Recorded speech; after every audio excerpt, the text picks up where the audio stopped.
Yes people, done with your break. आप लोगों का ब्रेक हो गया, ब्रेक के बाद वापस से आपका स्वागत है। तो ब्रेक से पहले हमने क्या पढ़ा था उसको एक बार क्विकली रिवाइज कर देते हैं, उसके बाद हम आगे पढ़ना चालू करेंगे। तो हम बढ़ रहे टीसीएस वाला टॉपिक। टीसीएस में सबसे पहले हमने मस्त वाली चीजें पढ़ी। तो मस्त वाली 5 चीजें थी। उसमें टीसीएस की रेट क्या होती है, तो देखो तेंदू लीव्स में 5%, टिम्बर फॉरेस्ट प्रोडक्ट में आपका 2.5%, alcoholic liquor for human consumption 1%, scrap पे 1%, मिनरल बीइंग कोल लिग्नाइट आयरन और के केस में 1%। उसके बाद में गाइस हमने 1C पढ़ा, 206C 1C। वो क्या बोलता है कि अगर मान लो आप जो है वो कोई भी mine query, parking lot, toll plaza किसी को लीज पे देते हो तो उसका जो पैसा लोगे उसमें 2% की रेट से आपको टीसीएस भी आएगा। अब एक चीज समझना, 4 मंथ मार्च से जून, उसमें क्रेश है ना, उसमें देखो मंथ कैसे काउंट होता है। जो जिसको डाउट हो रहा है दृष्टि मंथ कैसे काउंट होता है पता है तुमको? जैसे नॉर्मली आपका इस महीने का 25 तारीख है तो 25 मान लो 25 जुलाई है तो आपका एक महीना कंप्लीट होगा 24 अगस्त को, ऐसे 1 मंथ होगा, वैसा काउंट होगा। इसके लिए 4 मंथ लिया है, ठीक है। चलिए उसके बाद में सेक्शन 206C सबसेक्शन 1F करके, ये सेक्शन क्या बोलती है पता है तुमको? आप इसको ऐसे याद रखोगे, 1F, F का मतलब होता है फरारी, फरारी मतलब गाड़ी। अगर आप मोटर व्हीकल खरीदते हो 10 लाख से ज्यादा का तो बाबू उसमें 1% की रेट से टीसीएस आएगा। तो F का 1F को आप ऐसे याद रखेंगे, 1F मतलब फरारी। अगर कोई भी मोटर व्हीकल खरीदता है और मोटर व्हीकल 10 लाख से ज्यादा का है तो बाबू 1% की रेट से टीसीएस आएगा। अब इसमें इन्होंने एक और चीज इस साल से डाली है कि sale of the motor vehicle और एनी अदर नोटिफाइड गुड्स, यहां पे और इन्होंने ऐड किया बट अभी तक कुछ उसमें नोटिफाई हुआ नहीं है, तो आप ऐसा लिख लीजिए, और एनी और अदर नोटिफाइड गुड्स, और भी कोई चीजें ये नोटिफाई यहां पे कर सकते हैं। और sale of motor vehicle exceeding 10 lakh या फिर और अदर नोटिफाइड गुड्स, और भी नोटिफाई कर सकते हैं आगे जाके। अब एक चीज समझना, इसमें क्या होता है, अगर आप 10 लाख से ज्यादा की गाड़ी खरीदते हो ना तो आपको बेटा 1% की रेट से टीसीएस देना पड़ता है। आपने ये देखा होगा, अगर आपने कभी गाड़ी खरीदी होगी, याद नहीं खरीदी तो कोई बात नहीं, आप अगर YouTube वगैरह पे चेक करते होंगे तो कभी कभी बोला होगा उसमें टीसीएस रहता है 1%। तो 10 लाख से ज्यादा की अगर मोटर व्हीकल खरीदा 1% की रेट से टीसीएस है। यहां कलेक्टर कौन है? सेम बीवी सर की वाइफ को छोड़ के सेलर होना चाहिए। पेई कौन होना चाहिए, मतलब जो है वो कौन, बायर कौन होना चाहिए? Any person but other than mention in the note number 1। ये नोट नंबर 1 में जो लोग है ना, ये अगर ये मोटर व्हीकल खरीदते हैं तो टीसीएस नहीं आएगा। अब इतना याद रखने की जरूरत नहीं है, आप इतना याद रखोगे ना कि मोटर व्हीकल के केस में 10 लाख से ज्यादा की वैल्यू है तो 1% की रेट से टीसीएस आएगा। उतना भी याद रख लिया तो काफी है। अब एक बात समझना, ये कौन कौन से लोग हैं जहां टीसीएस नहीं आएगा, मैं एग्जांपल ले रहा हूं, बता रहा हूं यहां पे। देखिए सबसे पहला, पब्लिक सेक्टर कंपनी, कोई गवर्नमेंट कंपनी है जो एंगेज्ड है in the business of carrying of passenger. अगर गवर्नमेंट की कंपनी जो पैसेंजर कैरिंग के बिजनेस में, वो अगर बस वगैरह खरीदेगी तो टीसीएस नहीं आएगा। एग्जांपल के लिए एक बात बताओ, जैसे आपने सुना होगा महाराष्ट्र में हमारे यहां पे बेस्ट करके है, BEST, या फिर राजस्थान में देखोगे तो राजस्थान राज्य पथ परिवहन निगम, जिसको RJST बोलते हैं। ऐसे ही अगर आप तमिलनाडु में देखोगे तो मद्रास स्टेट ट्रांसपोर्टेशन कॉर्पोरेशन, अगर यूपी में देखोगे तो यूपी ट्रांसपोर्टेशन कॉर्पोरेशन, दिल्ली में देखोगे तो DTC दिल्ली ट्रांसपोर्ट कॉर्पोरेशन। तो ये क्या है? ऐसी गवर्नमेंट कंपनियां हैं जो बेटा पैसेंजर कैरी करने के बिजनेस में है। तो ये अगर बसेस खरीदेगी तो उस पर टीसीएस नहीं आएगा। अगर ये वाली जो बसेस खरीदेगी तो उस पे टीसीएस नहीं आएगा, इस पे टीसीएस नहीं आएगा। रुक जा शुभम, मैं अभी बता दूंगा, ठीक है। तो देखिए, अगर कोई पब्लिक सेक्टर कंपनी है जो एंगेज्ड है in the business of carrying of passenger, example के लिए जैसे दिल्ली में DTC करके है, तो वो अगर बस खरीदेगी तो टीसीएस नहीं आएगा। दूसरा, अगर central government, state government, embassy, high commission, legation, consulate, trade representation ये खरीदते हैं तो भी टीसीएस नहीं आएगा। जैसे गवर्नमेंट ने मान लो गाड़ियां खरीदी, मोदी जी के लिए एक BMW खरीद ली, या अरविंद केजरीवाल ने एक मर्सिडीज खरीद ली स्टेट गवर्नमेंट ने, तो टीसीएस नहीं आएगा। उसके साथ साथ में बेटा ये जो ट्रेड रिप्रेजेंटेशन, कॉन्सुलेट्स वगैरह, ये जो फॉरेन के इंडिया में, या फिर लोकल अथॉरिटी खरीदती है। लोकल अथॉरिटी मतलब जो BMC वगैरह होती है ना, म्युनिसिपैलिटी, वो गाड़ी खरीदती है ना, वो आपके घर के बाहर कचरा लेने आता है, गाड़ी वाला आया घर से कचरा निकाल, तो उसके लिए गाड़ी की जरूरत पड़ती है। तो वो अगर खरीदी तो उस पर टीसीएस नहीं आएगा। और RBI ने अगर ये कोई खरीदा तो उस पर टीसीएस नहीं आएगा। तो आप इतना याद रखना है यहां पे कि देखो बेटा, यहां पे आपका मोटर व्हीकल बिका 10 लाख से ज्यादा का है, टीसीएस आएगा। 1% की रेट से। 10 लाख से ज्यादा, जैसे मान लो मैंने 20 लाख की कार खरीदी तो 20 लाख पे टीसीएस आ जाएगा 1% की रेट से 20,000। लेकिन एक चीज ध्यान रखना, यहां टीसीएस सिर्फ रिटेल में आएगा, होलसेल में नहीं आएगा। जैसे फॉर एन एग्जांपल एक कंपनी है जिसका नाम है BMW इंडिया। BMW इंडिया ने अपने डीलर को गाड़ी बेची और डीलर का नाम है मान लो नवनीत मोटर। तो नवनीत मोटर्स को जब बेची तो यहां पे टीसीएस नहीं आएगा, there is no TCS here. लेकिन नवनीत मोटर ने जब ये गाड़ी है वो मान लो बीबी सर को बेची, मैंने खरीदी BMW नवनीत मोटर से, तो यहां पे टीसीएस आएगा। मतलब यहां पे रिटेल वाले पे टीसीएस आएगा, होलसेल में टीसीएस नहीं आएगा। जैसे वो मस्त वाली आइटम में तो क्या था पता है तुमको, होलसेल में टीसीएस आता था। गाड़ी के केस में, मोटर व्हीकल के केस में सिर्फ रिटेल में टीसीएस आएगा। तो देखिए क्या दे रखा है, TCS will apply only in case of sale of motor vehicle at retail level. No TCS under this section on the sale of manufacturer to the dealer और डिस्ट्रीब्यूटर। मैन्युफैक्चरर ने डीलर डिस्ट्रीब्यूटर को बेचा तो TCS नहीं आएगा। उसके बाद देखो क्या दे रखा है। अब एक और चीज समझना, मैंने मान लो आज एक 8 लाख की गाड़ी खरीदी, 8 लाख की गाड़ी, आफ्टर 10 डेज वापस मैंने 8 लाख की गाड़ी खरीदी, आफ्टर 10 डेज वापस मैंने 8 लाख की गाड़ी खरीदी थी। तो 8 लाख 8 लाख 8 लाख टोटल 24 लाख की गाड़ी मैंने खरीदी अलग अलग डेट पे। क्या टीसीएस आएगा? नहीं आएगा। इसमें इंडिविजुअल गाड़ी जो है, इंडिविजुअल मोटर व्हीकल जब आप सेल हो रहा है वो अगर 10 लाख से ज्यादा है तो टीसीएस आएगा, अदरवाइज टीसीएस नहीं आएगा। तो देखिए, the threshold limit of the 10 lakh has to be looked at the each individual purchase and not on the aggregate purchase made during the year। पूरे साल का मिला के नहीं, इंडिविजुअल परचेज के 10 लाख से ज्यादा है तो टीसीएस आएगा, अदरवाइज टीसीएस नहीं आएगा। अब एक और चीज समझना guys, last point, and this is interesting, you have to understand. अब बाबू यहां पे, क्योंकि एग्जाम में अगर ये वाला पॉइंट आया ना, तुम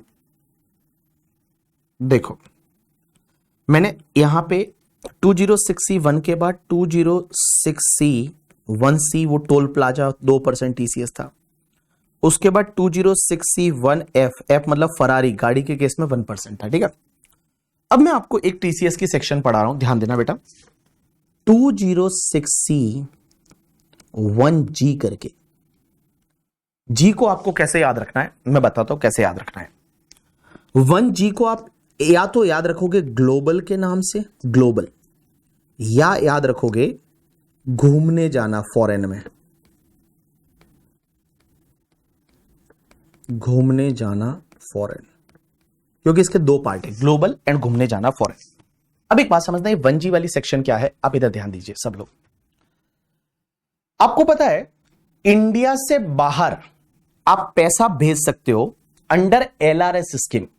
एक आरबीआई की स्कीम होती है जिसको बोला जाता है LRS स्कीम, अगर आपने कहीं सुना होगा तो, लिबरलाइज रेमिटेंस स्कीम। क्या इंडिया की एक स्कीम है आरबीआई की जिसको बोला जाता है लिबरलाइज रेमिटेंस स्कीम, और लिबरलाइज रेमिटेंस स्कीम के थ्रू आप इंडिया के बाहर पैसा भेज सकते हो।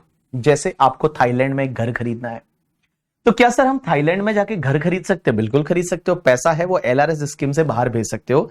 और ये LRS स्कीम जो आरबीआई की होती है ना, LRS scheme of the RBI, LRS scheme होती है जिसको लिबरलाइज रेमिटेंस स्कीम बोलते हैं, ये आरबीआई की स्कीम है।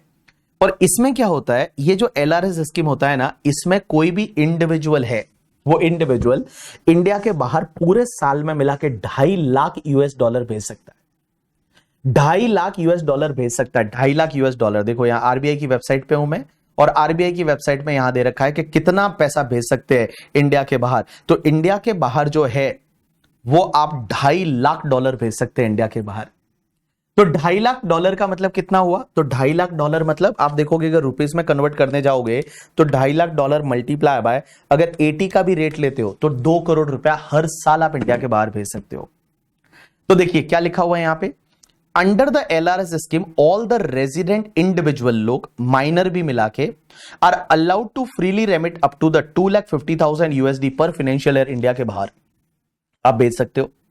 उसके साथ साथ में बेटा ये जो है, ये स्कीम जो है कॉर्पोरेट्स के लिए एप्लीकेबल नहीं है, पार्टनरशिप फर्म के लिए, ट्रस्ट के लिए, उनके लिए एप्लीकेबल नहीं है। बट ये इंडिया के बाहर आप क्यों भेज रहे हो पैसा, क्या जरूरत है? तो या तो बाहर है वो आपको घर खरीदना है, या बाहर की कंपनी के शेयर खरीदने हैं, या बाहर जो है वो आपको अयाशी करने जाना है, मान लो घूमने जाना है, या फिर बाहर जो है वो बाहर आपको मान लो कोई क्या बोलते हैं किसी कंपनी के शेयर खरीदने हैं, विला खरीदना है, घर खरीदना है, बाहर की कंपनियों के शेयर खरीदने हैं, तो एलआरएस स्कीम में पैसा इंडिया के बाहर भेज सकते हो। या बाहर पढ़ने जाना है तो पढ़ने जाना है तो भी आप बाहर पैसा भेज सकते हो, या बाहर जो है वो आपको पढ़ने जाना है, या फिर बाहर जो है वो मेडिकल पर इलाज कराने जाना है, तो एलआरएस स्कीम से इंडिया के बाहर पैसा ले जा सकते हो। अब गाइस एक चीज समझना, इसमें आया टीसीएस। टीसीएस क्या बोलता है पता है? कि अगर कोई भी पर्सन, नॉर्मली ये इंडिविजुअल पे ही लगती है स्कीम, अगर कोई पर्सन इंडिया के बाहर अगर पैसा भेज रहा है किसी भी ऑथोराइज्ड डीलर के थ्रू, कोई भी ऑथोराइज्ड डीलर, ऑथोराइज्ड डीलर कौन होते हैं पता है? जितने भी बैंक्स वगैरह है वो सब ऑथोराइज्ड डीलर है। तो बैंक्स के थ्रू आप इंडिया के बाहर पैसा भेज सकते हो, तो बैंक्स वगैरह है उनके थ्रू भेजते हैं। ऑथोराइज्ड डीलर के थ्रू अगर आप इंडिया के बाहर पैसा भेज रहे हो तो बाबू इसमें है ना टीसीएस आएगा।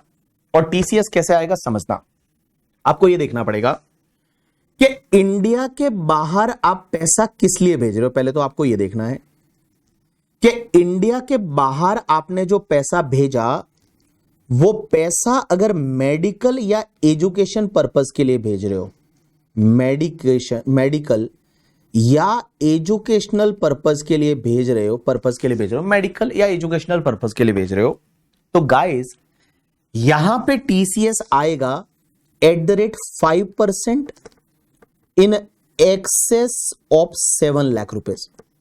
मतलब 7 लाख से ज्यादा जितना भी बाहर भेजोगे उस पे 5% की रेट से आपका टीसीएस आएगा। मींस 5% आपको बैंक को एक्स्ट्रा देना पड़ेगा 7 लाख के ऊपर वाले पे। एंड गाइज अगर आप किसी और पर्पस के लिए भेज रहे हो, किसी अदर पर्पस के लिए भेज रहे हो, तो बाबू यहां पे टीसीएस का आपका रेट रहेगा दैट इज 20% का रेट रहेगा इन एक्सेस ऑफ 7 लाख। तो 7 लाख के ऊपर आपको 20% की रेट से टीसीएस है वो आपको देना पड़ेगा। तो वापस बोल रहा हूं, समझने की कोशिश करना। सेक्शन 1G को आप ऐसे याद रखो, ग्लोबल मतलब इंडिया के बाहर। अगर आप इंडिया के बाहर ऑथोराइज्ड डीलर के थ्रू पैसा भेज रहे हैं, ऑथोराइज्ड डीलर मतलब जितनी भी बैंक होती है वो ऑथोराइज्ड डीलर है। अगर आप मेडिकल पर्पस के लिए भेज रहे हैं या एजुकेशनल पर्पस के लिए भेज रहे हैं तो आपको टीसीएस देना पड़ेगा। मतलब जो आपका ऑथोराइज्ड डीलर बैंक है वो आपसे टीसीएस कलेक्ट करेगा, उसकी रेट रहेगी 5% in excess of the 7 lakh. And guys other purpose के लिए भेज रहे हैं, जैसे बाहर विला खरीदना है वगैरह, उसके लिए भेज रहे हैं तो उसमें बेटा 20% की रेट से आपका टीसीएस आएगा इन एक्सेस ऑफ द 7 लाख। लेकिन गाइस यहां पे एक चीज समझना, सर ये 7 लाख का लिमिट जो है क्या ये दोनों जगह मिल जाएगा? यहां पे एजुकेशन मेडिकल पर्पस के लिए भी 7 लाख और इसके लिए अलग अलग 7 लाख है, दोनों का मिला के? दोनों का मिला के। एग्जाम्पल के लिए जैसे मैं एक एग्जाम्पल लेता हूं, मान लो एक बंदा है जिसका नाम है मिस्टर बीबी। मैं क्या करता हूं, इंडिया के बाहर पैसा भेज रहा हूं एलआरएस में। सबसे पहले 19 जुलाई 2024 को मैंने मेडिकल पर्पस के लिए पैसा भेजा 5 लाख रुपया, ठीक है।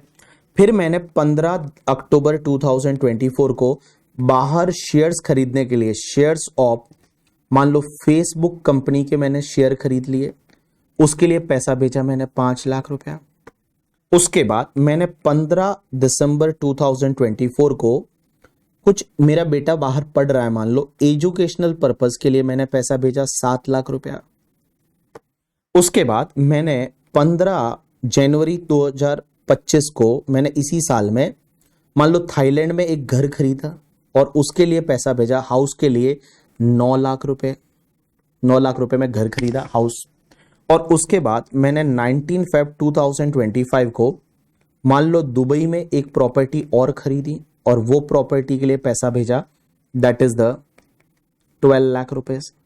और उसके बाद मैंने 15 मार्च 2025 को मान लो वापस मेरे बेटे को कुछ जरूरत थी पैसे की, तो एजुकेशनल पर्पस के लिए पैसा भेजा 7 लाख रुपया। अब टीसीएस कैसे आएगा? तो देखो मैंने बोला एजुकेशनल या मेडिकल पर्पस के लिए आप भेजते हो तो 5% की रेट से टीसीएस आएगा इन excess of the 7 lakh, 7 lakh के ऊपर वाले पे। इसमें 7 लाख तक टीसीएस नहीं है, 7 लाख के ऊपर वाले पे 5% की रेट से टीसीएस आएगा। एंड अदर पर्पस के लिए अगर आप भेजते हो तो 20% है वो इन एक्सेस ऑफ 7 लाख है, वो टीसीएस आएगा। तो देखो अब टीसीएस कैसे आएगा, सबसे पहले हमने मेडिकल पर्पस के लिए भेजा, तो बेटा एक बात बताऊं, मेडिकल पर्पस के लिए भेजा तो यहां पे टीसीएस नहीं आएगा क्योंकि 7 लाख की लिमिट क्रॉस नहीं हुई ना, टीसीएस नहीं आएगा, 7 लाख की लिमिट क्रॉस नहीं हुई। दूसरी चीज ध्यान देना, अगर मैंने शेयर्स खरीदे हैं फेसबुक के, तो बेटा एक बात बताओ 7 लाख तक तो टीसीएस नहीं आएगा, तो 5 लाख का लिमिट तो यहीं पे आ गया था, 5 लाख तो यहां हो गया था। तो एक बात बताऊं, इसमें से आपका 2 लाख पे टीसीएस नहीं आएगा, जो आपका 2 लाख है वो 2 लाख पे आपका टीसीएस नहीं आएगा, no TCS, no TCS, TCS no on the 2 lakh, 2 lakh पे टीसीएस नहीं आएगा। अब देखो 7 लाख की लिमिट हो गई एग्जॉस्ट, अब बेटा इसका रिमेनिंग जो 3 लाख है उस पे टीसीएस आएगा, और 3 लाख पे टीसीएस आएगा एट द रेट 20%। अगर एजुकेशन मेडिकल पर्पस होता तो 5%, और बाकी कोई भी पर्पस या तो शेयर्स है तो उस पर्टिकुलर केस में आपका टीसीएस जो आएगा वो 20% से आएगा। अब देखो ये जो एजुकेशनल पर्पस के लिए 7 लाख भेजा है उस पे टीसीएस आपका 5% की रेट से आएगा। अब सब पे टीसीएस आएगा। हाउस के लिए आपने भेजा है तो उसका टीसीएस 20% की रेट से आएगा। अगर आपने मान लो दुबई में प्रॉपर्टी खरीदने के लिए भेजा है 20%, और एजुकेशन या मेडिकल पर्पस के लिए है तो 5% की रेट से टीसीएस आएगा। तो ये सेक्शन क्या बोलती है समझने की कोशिश करना कि अगर आप लिबरलाइज रेमिटेंस स्कीम में इंडिया के बाहर किसी ऑथोराइज डीलर के थ्रू पैसा भेजते हैं, तो आपको यह ध्यान रखना है कि अगर मेडिकल या एजुकेशनल पर्पस के लिए, बहुत सारे लोगों के बच्चे बाहर पढ़ते हैं या बाहर इलाज कराने के लिए पैसा भेज रहे हो, तो टीसीएस आएगा 5% की रेट से इन excess of 7 lakh, and other purpose के लिए भेज रहे हैं तो 20% की रेट से टीसीएस आएगा। लेकिन गाइस इसमें एक एंटिक पॉइंट है, ध्यान रखना। अब एक बात बताओ, अगर इंडिया के बाहर पैसा भेज रहे, मेरे वर्ड्स पे ध्यान देना, एक खजूर वर्ड्स पे ध्यान दे, अगर एजुकेशन पर्पस के लिए भेज रहे, एजुकेशनल पर्पस के लिए भेज रहे इंडिया के बाहर पैसा, और एजुकेशनल पर्पस के लिए भेज रहे, तो मैंने टीसीएस का रेट क्या बोला 5%। लेकिन गाइस अगर ये एजुकेशनल पर्पस के लिए पैसा भेज रहे हैं ना, ये अगर आपने एजुकेशनल लोन लिया हुआ पैसा है, आपने लोन लिया है और लोन लिया हुआ पैसा बेचारा बाहर भेज रहा है। जैसे मान लो एक एग्जांपल लेते हैं कि मेरा बेटा है, वो मान लो यूक्रेन में पढ़ रहा है। अब यूक्रेन एग्जांपल है करके, ठीक है, मेरा बेटा यूक्रेन में पढ़ रहा है, उसके लिए मैंने एजुकेशनल लोन लिया एचडीएफसी बैंक से, और वही वाला पैसा इंडिया के बाहर भेजा, तो बेटा टीसीएस अगर मेरा 5% कलेक्ट कर लेंगे तो ये तो गलत है ना। एक तो मैंने लोन लिया है, अब मेरा 5% टीसीएस भी कलेक्ट करके रख लेंगे गवर्नमेंट वाले, तो गलत है ना वो तो इसके लिए यहां पे जो रेट है ना वो 5% की जगह सिर्फ 0.5% रहेगा, 5% की जगह सिर्फ 0.5% रहेगा। अगर आपने एजुकेशनल पर्पस के लिए इंडिया के बाहर पैसा भेजा तो उस पर्टिकुलर केस में आपका जो टीसीएस का रेट है वो 5% की जगह सिर्फ 0.5% है, वो आपका रहेगा करके, ठीक है। चलो वापस से सेक्शन को ओवरव्यू करा रहा हूं। एलआरएस स्कीम में इंडिया के बाहर पैसा भेजते हो किसी भी ऑथोराइज डीलर के थ्रू, बैंक के थ्रू, तो उसमें क्या होगा, मेडिकल पर्पस के लिए और एजुकेशनल पर्पस के लिए तो 5% टीसीएस, अदर पर्पस के लिए 20%, बट टीसीएस है वो आपका 7 लाख के ऊपर वाले अमाउंट पे टीसीएस आएगा। और अगर मान लो एजुकेशनल लोन लिया था और वही वाला पैसा इंडिया के बाहर भेज रहे, तो 5% की जगह आपकी टीसीएस की रेट है वो सिर्फ 0.5% है, वो हो जाएगी। अब देखो इतनी हाई रेट क्यों है, गवर्नमेंट चाहती है मत भेजो पैसा बाहर, क्यों भेजना बाहर, इंडिया का पैसा बाहर क्यों भेजने का, फॉरेन करेंसी तुम खराब कर रहे हो, मत भेजो बाहर, इसलिए रेट इतनी हाई रखी है। अब एक बात समझता है यहां पे गाइस, एक चीज समझना, आपके दिमाग में ऐसा आ रहा होगा कि हम तो क्या करेंगे पता है, हम हर बैंक के थ्रू 7 लाख भेजेंगे, ऐसा हो सकता है ना दिमाग में, क्या देखो 7 लाख तक तो टीसीएस नहीं है ना, तो मैं क्या करूंगा, आईसीआईसीआई बैंक के थ्रू 7 लाख बाहर भेजूंगा, फिर एचडीएफसी बैंक के थ्रू 7 लाख भेजूंगा, फिर मान लो आप दूसरी बैंक के थ्रू 7 लाख भेजूंगा, फिर तीसरी बैंक के थ्रू 7 लाख भेजूंगा और बोलूंगा टीसीएस नहीं आया, 7 लाख तक तो टीसीएस नहीं है। ऐसा नहीं कर सकते। ऐसा क्यों नहीं कर सकते, क्योंकि जब आप पहली बैंक के पास 7 लाख भेजा, चलो वो टीसीएस कलेक्ट नहीं करेगी, बट जब आप दूसरी बैंक के पास जाओगे ना, तो दूसरी बैंक वाला आपसे पूछेगा, एक डिक्लेरेशन साइन करा के लेगा कि क्या आपने पहले किसी के थ्रू भेजा है या नहीं भेजा, पहले आपने किसी के थ्रू भेजा है या नहीं, और वो पता चल जाएगा क्योंकि आपको डिक्लेरेशन साइन करके देनी पड़ेगी। और आप बोलोगे कि हाँ पहले तो हमने भेजा है, तो उस पर्टिकुलर केस में अगर मान लो आप डिक्लेरेशन दे देते हो और बोलोगे मैंने तो 7 लाख पहले भेजा है, तो इस पर्टिकुलर केस में क्या हो जाएगा ना, आप फंस जाओगे। और भैया वो टीसीएस पूरे 7 लाख पे ले लेगा। तो आप ऐसा नहीं कर सकते करके, ठीक है। तो मैं एक बात बताऊं, आप ऐसा नहीं कर सकते। आप ये सोच रहे हो ना हम 5 बैंक के थ्रू 7 लाख भेज देंगे, नहीं, क्योंकि पहली बैंक से भेजा 7 लाख कोई दिक्कत नहीं, दूसरी से जब भेजने जाओगे ना तो वो दूसरा वाला पूछेगा कि पहले आपने किसी से भेजा है क्या, और आप बोलोगे हाँ 7 लाख उधर भेजा, तो फिर वो 7 लाख का बेनिफिट नहीं मिलेगा, ठीक है। तो वैसा होगा। ये जो 7 लाख की लिमिट है ये दोनों का मिला के है, आंसर इज यस, दोनों का मिला के। इस एग्जाम्पल से वही तो समझ में आ रहा है कि देखो मेडिकल पर्पज के लिए 5 लाख भेजा, कोई दिक्कत नहीं, फिर आपने 5 लाख और भेजा तो 2 लाख तक टीसीएस नहीं, तो 7 लाख की लिमिट एग्जॉस्ट हो गई ना। अब आप कोई भी भेजोगे तो आपका टीसीएस आएगा। अब एक और चीज समझना, इस सेक्शन में एक दूसरा पार्ट और है, इस सेक्शन का एक दूसरा पार्ट और है कि अगर आप, इस सेक्शन का दूसरा पार्ट है कि आप अगर बाहर घूमने जाते हो और आप ओटीपीपी खरीदते हो। ओटीपीपी का मतलब होता है ओवरसीज टूर पैकेज प्रोग्राम, जैसे हनीमून पैकेज खरीदा, पैकेज, ठीक है, मैं तेरा पैकेज बुक करा दूंगा, वो वाला गाना था ना एक हनी सिंह का, पैकेज बुक कराऊंगा। तो अगर आपने ओटीपीपी खरीदा, ओटीपीपी का मतलब होता है ओवरसीज टूर पैकेज प्रोग्राम, अगर आपने पैकेज बुक कराया तो बेटा टीसीएस आएगा। अब इसमें पैकेज बुक कराया तो टीसीएस आएगा। इसमें क्या होता है कि अगर आपने पैकेज बुक कराया और पैकेज की वैल्यू जो है अप टू 7 लाख है, तो 7 लाख तक का पैकेज है तो आपका टीसीएस आएगा। इसमें 7 लाख का एग्जेम्पशन नहीं है, 7 लाख की वैल्यू तक 5% टीसीएस की रेट। एंड गाइस अगर 7 लाख से ऊपर वाला है तो एक्सेस ऑफ द 7 लाख है, उस पर 20% की रेट से टीसीएस आएगा। तो देखो अगर आपने क्या किया, अगर ओटीपीपी बुक कराया, ओटीपीपी का मतलब होता है ओवरसीज टूर पैकेज प्रोग्राम, आप बाहर घूमने जा रहे हो, और जब आप बाहर घूमने जा रहे हो और अगर आप ओटीपीपी बुक कराते हो, ओवरसीज टूर पैकेज बुक कराते हो, सिर्फ फ्लाइट बुक कराया तो नहीं, ओनली होटल बुक कराया तो नहीं, एक पैकेज होता है ना जिसमें आपको पैकेज में सब चीजें आती है, होटल भी रहती है, जाना जाना भी रहता है, वहां का खर्चा भी रहता है, ऐसा होता है ना पैकेज में। तो आपके हनीमून पैकेज बुक कराया, तो हनीमून वगैरह पैकेज बुक कराओगे उसमें भी टीसीएस आएगा। अप टू 7 लाख तक 5%, 7 लाख के ऊपर है वो 20% की रेट से टीसीएस आएगा। ये इस बार सीए फाइनल के एग्जाम में क्वेश्चन आया था 3 मार्क का करके, इस वाले पॉइंट पे सिर्फ इतना सा याद है तो बच्चा लिख सकता है। तो चलिए आ जाइए आपकी बुक में, देखिए क्या दे रखा है।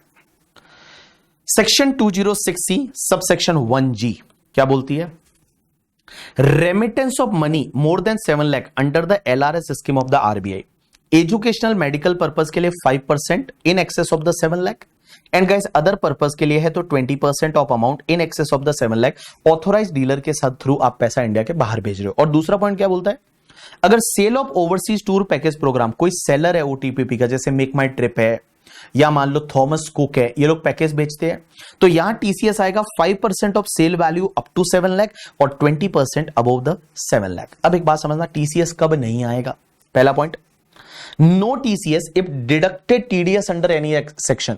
अगर मान लो टीडीएस काट लिया है तो फिर टीसीएस नहीं आएगा, टीडीएस काट लिया है तो टीसीएस नहीं आएगा। इसका मतलब क्या हुआ, एक एग्जांपल लेता हूं, जैसे एक एग्जांपल लेते, एक बात बताओ, मान लो तुमने AR1 ला ली, एग्जांपल ले रहा हूं, तुमने जो है वो ऑल इंडिया रैंक 1 ला ली AR1 CA इंटरमीडिएट में, और AR1 लाई तो बीबी वर्चुअल्स प्राइवेट लिमिटेड ने क्या किया, तुमको एक सिंगापुर पैकेज दिया, सिंगापुर पैकेज दिया, और सिंगापुर पैकेज है वो हमने खरीदा मेक माई ट्रिप से, 5 लाख रुपए का पैकेज खरीदा।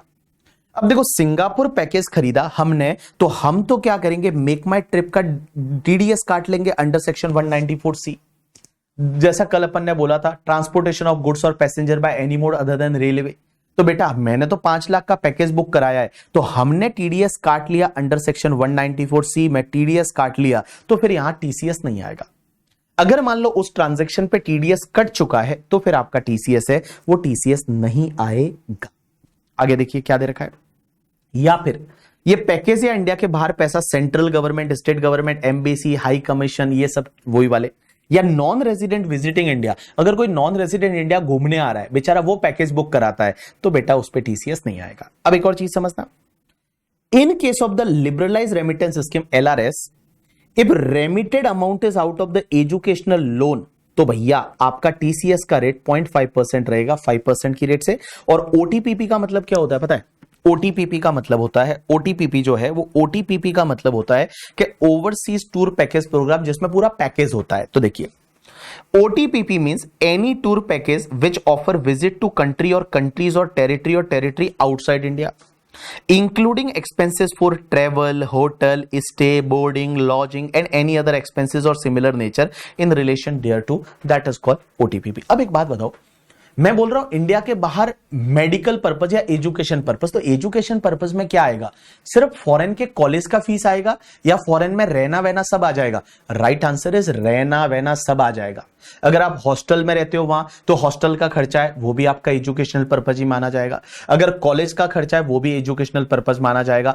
आने जाने का खर्चा है वो भी एजुकेशनल पर्पज ही माना जाएगा। तो उस पर्टिकुलर केस में ध्यान रखना, एजुकेशनल पर्पज का मतलब सिर्फ ऐसा नहीं कि बाहर जाके सिर्फ कॉलेज का फीस भरा वही एजुकेशनल पर्पज है। भाई बाहर जाके आप रहते हो, वहां पे जो रहने का खर्चा वगैरह है वो सब आपका एजुकेशनल पर्पज माना जाएगा करके। ठीक है, चलिए एक काम करिए, इसके बाद मैंने बढ़िया से 8 क्वेश्चन दे रखे हैं आपके लिए, क्योंकि आईसीआई की बुक में इससे रिलेटेड कोई क्वेश्चन नहीं, तो मैंने 8 छोटे छोटे क्वेश्चन है वो आपके लिए बना के दिए रखे हैं। आपको मैं 5 मिनट का टाइम देता हूं, फटाफट ये 8 क्वेश्चन देख लीजिए और उसके बाद हम लास्ट सेक्शन जो है वो पढ़ना चालू करेंगे टीसीएस की। 5 मिनट का टाइम, 5 नहीं 3 मिनट का टाइम, आप ये सब 8 क्वेश्चन पढ़ लीजिए और कुछ डाउट है तो मुझे पूछ लीजिएगा।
हाँ जी, सबको क्वेश्चन नंबर, हाँ कशिश पता है मुझे। एक बात बताओ, सबको क्वेश्चन नंबर 5 में डाउट है? तो क्वेश्चन नंबर 5 में क्या है देखो, suppose in question 1 mister BB remitted 10 lakh through the AB limited dealer and 12 lakh remitted through JJ dealer. तो एक बात बताओ, 10 लाख पहले मैंने इसके थ्रू किया तो ये क्या करेगा भाई साहब, अगर मैंने इसके थ्रू जब 10 लाख किया तो ये टीसीएस काटेगा, टीसीएस कलेक्ट करेगा कितने पे, 3 लाख पे, और ये टीसीएस पूरे 12 लाख पे करेगा। क्या फर्क पड़ता है, ये आपका 3 लाख पे करेगा और ये पूरे 12 लाख पे करेगा। हाँ तो देखो आपको है ना, आपको क्या डिक्लेरेशन देना पड़ेगा, तो देखो as per CBDT clarification limit of 7 lakh applicable on total LRS remittance made by any person in the previous year. In this case TCS applicable as per answer given in the point number 1. In this case, JJ Limited will take self declaration from BB about the earlier remittance through the AB Limited. तो भैया ये मुझे पूछेंगे कि तुमने पहले TCS पहले जो है वो इंडिया के बाहर भेजा है, मैं बोलूंगा हाँ भेजा है, तो बोला कितना भेजा है, मैंने बोला 10 लाख भेजा है, तो फिर बेटा 7 लाख का लिमिट नहीं मिलेगा, फिर ये 12 लाख जो है इस पे पूरे पे TCS आ जाएगा। डन। उसके बाद पॉइंट नंबर 8 क्या बोलता है, अगर तुमको थाईलैंड का टूर पैकेज कराया तो मैंने अगर उसमें टीडीएस काट लिया है तो टीसीएस नहीं आएगा। जब टीडीएस ऑलरेडी हो चुका है तो फिर यहां पे टीसीएस नहीं आएगा। अगर टीडीएस ऑलरेडी डिडक्ट हो चुका है तो फिर आपका टीसीएस नहीं आएगा। पॉइंट नंबर वही है ना कि बाबू,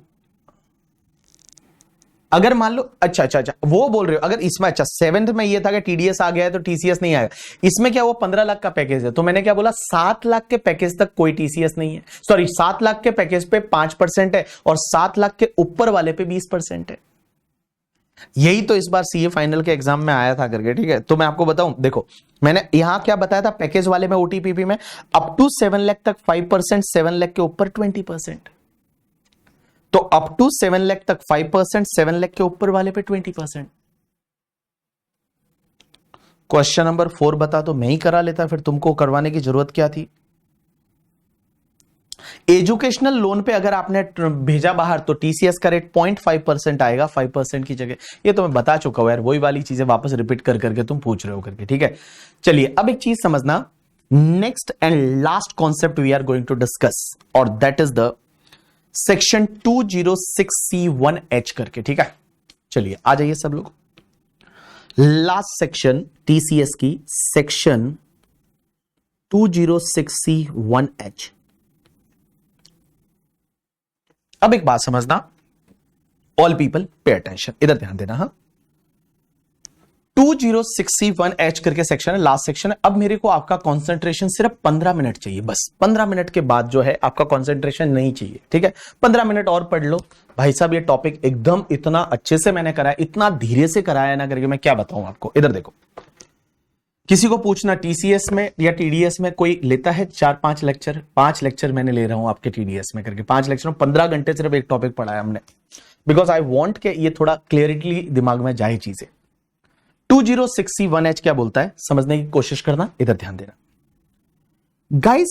अगर कोई सेलर है, कोई सेलर, और ये सेलर क्या करता है पता है, कोई गुड्स सेल करता है बायर को, कोई गुड्स है वो सेल करता है किसी बायर को। मैं जो बोलने जा रहा हूं मेरे वर्ड्स पे ध्यान देते जाना, आपका काम बन जाएगा। एक सेलर है वो बायर को गुड्स सेल करता है, एंड गाइस ये सेलर का लास्ट ईयर का टर्नओवर, लास्ट ईयर का टर्नओवर है वो 10 करोड़ से ज्यादा है, मोर देन 10 करोड़।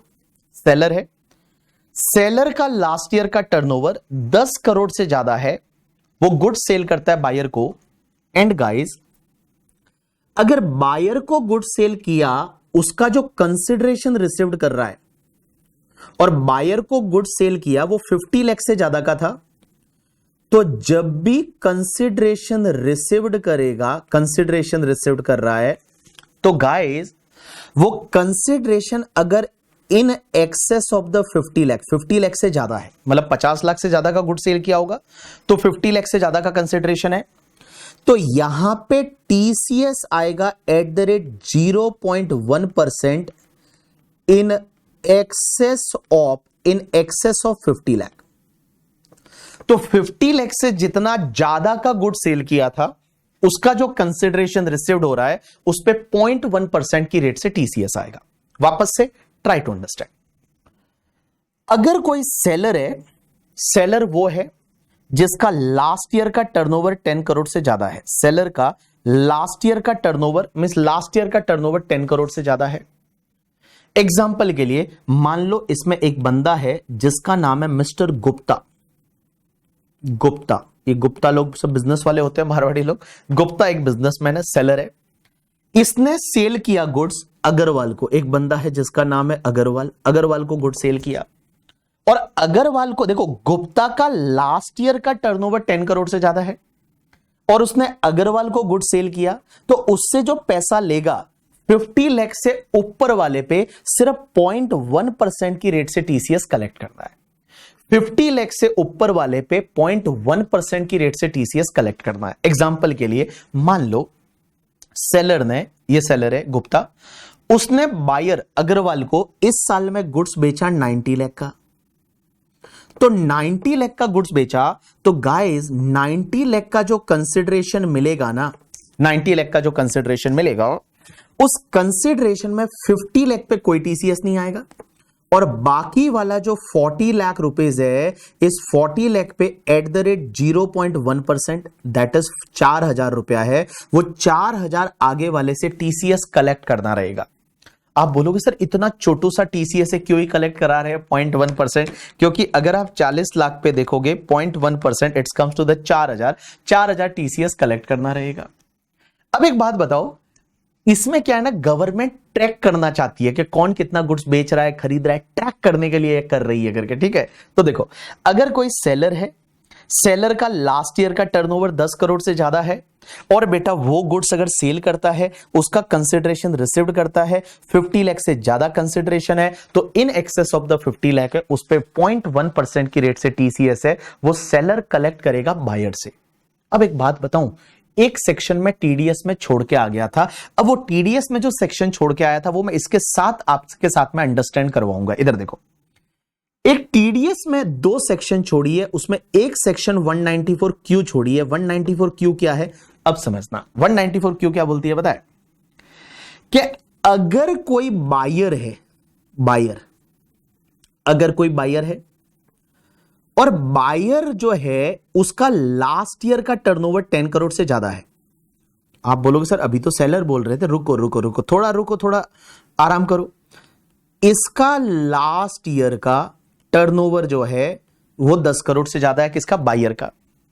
और बायर क्या करता है, किसी सेलर से गुड्स परचेज करता है, किसी सेलर से जो है वो गुड्स परचेज करता है, गुड्स परचेज करता है और गुड्स परचेज करता है सेलर से, सेलर से है वो गुड्स परचेज करता है। एंड गाइस, गुड्स जो परचेज किया वो 50 लाख से ज्यादा का है, प्रीवियस ईयर में 50 लाख से ज्यादा का है।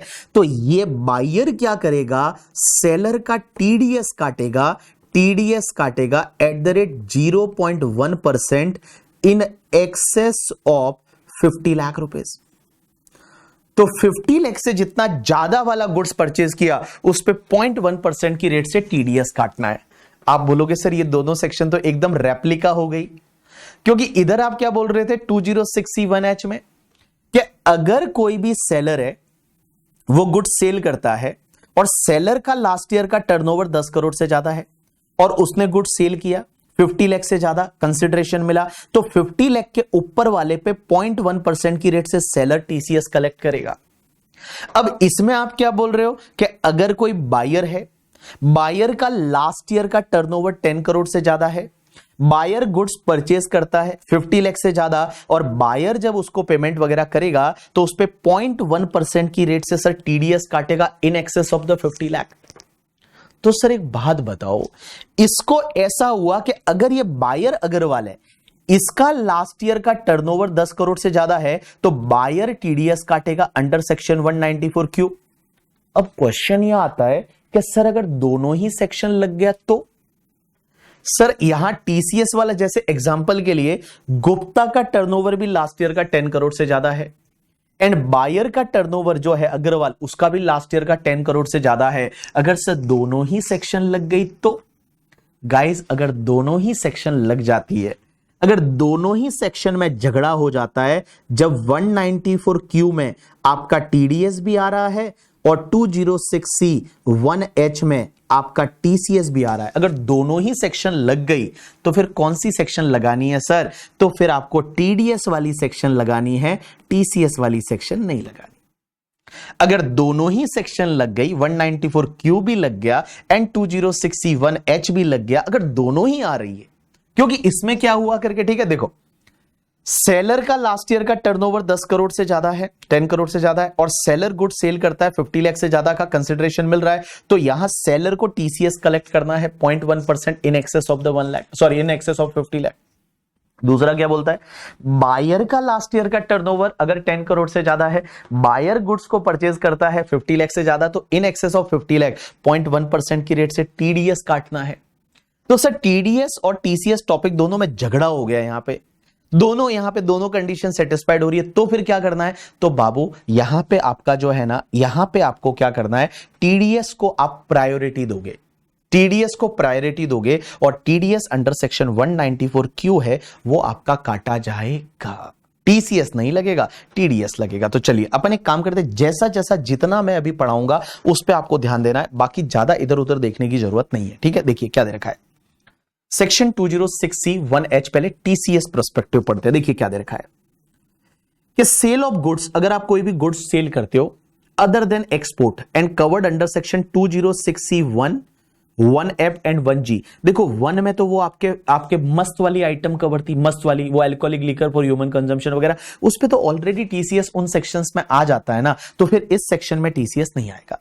अगर कोई दूसरा गुड्स बेच रहे हो, सेल ऑफ द गुड्स जो अदर देन उन सेक्शंस में कवर है, और गाइस अगर आपकी रेट क्या रहेगी, 0.1% of consideration in excess of 50 lakh.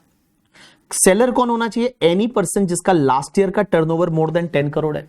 Buyer कौन होना चाहिए? एनी पर्सन, बट बेटा सेंट्रल गवर्नमेंट एम्बेसीज वगैरह ये सब खरीदते हैं, तो इनका टीसीएस नहीं आएगा। अब यहां पे पॉइंट नंबर 2 क्या दे रखा है, If buyer deduct the TDS under any section, then TCS not applicable। अगर बायर ने TDS काट लिया है तो फिर TCS नहीं लगेगा।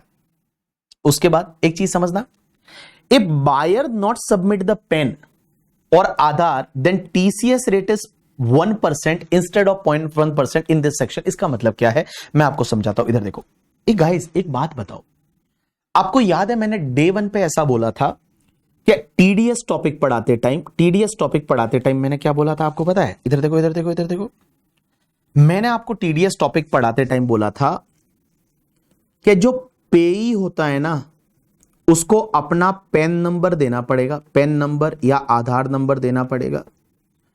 अगर उसने नहीं दिया तो उसका टीडीएस कौन सी रेट से कटता है पता है?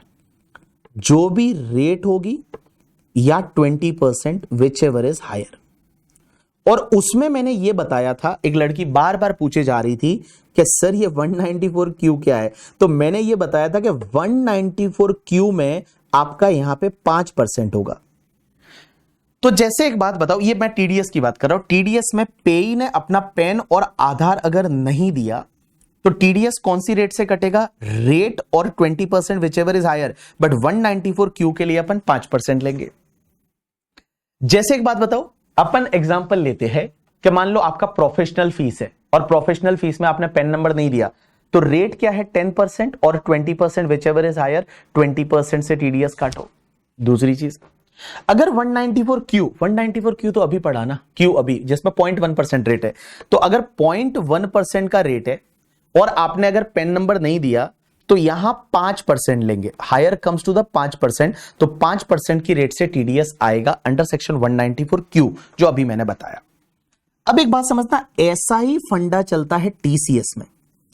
टीसीएस में क्या है कि आपने अगर अपना पेन नंबर नहीं दिया या आधार नंबर नहीं दिया तो आपका टीसीएस कौन सी रेट से आता है पता है? उसमें ऐसा लिखा हुआ है twice the rate, twice the rate. तो ट्वाइस द रेट को मैं ऐसा कर दूं, रेट मल्टीप्लाई बाय 2 या 5% विच एवर इज हायर। तो देखो जैसे रेट मल्टीप्लाई बाय 2 और 5% whichever is higher, twice the rate और 5% whichever is higher. Example के लिए जैसे एक बात बताओ, alcoholic liquor for human consumption TCS का रेट क्या है, 1% है। तो 1% टीसीएस का रेट है, नहीं दिया पेन नंबर, तो 2% और 5% whichever is higher comes to 5%।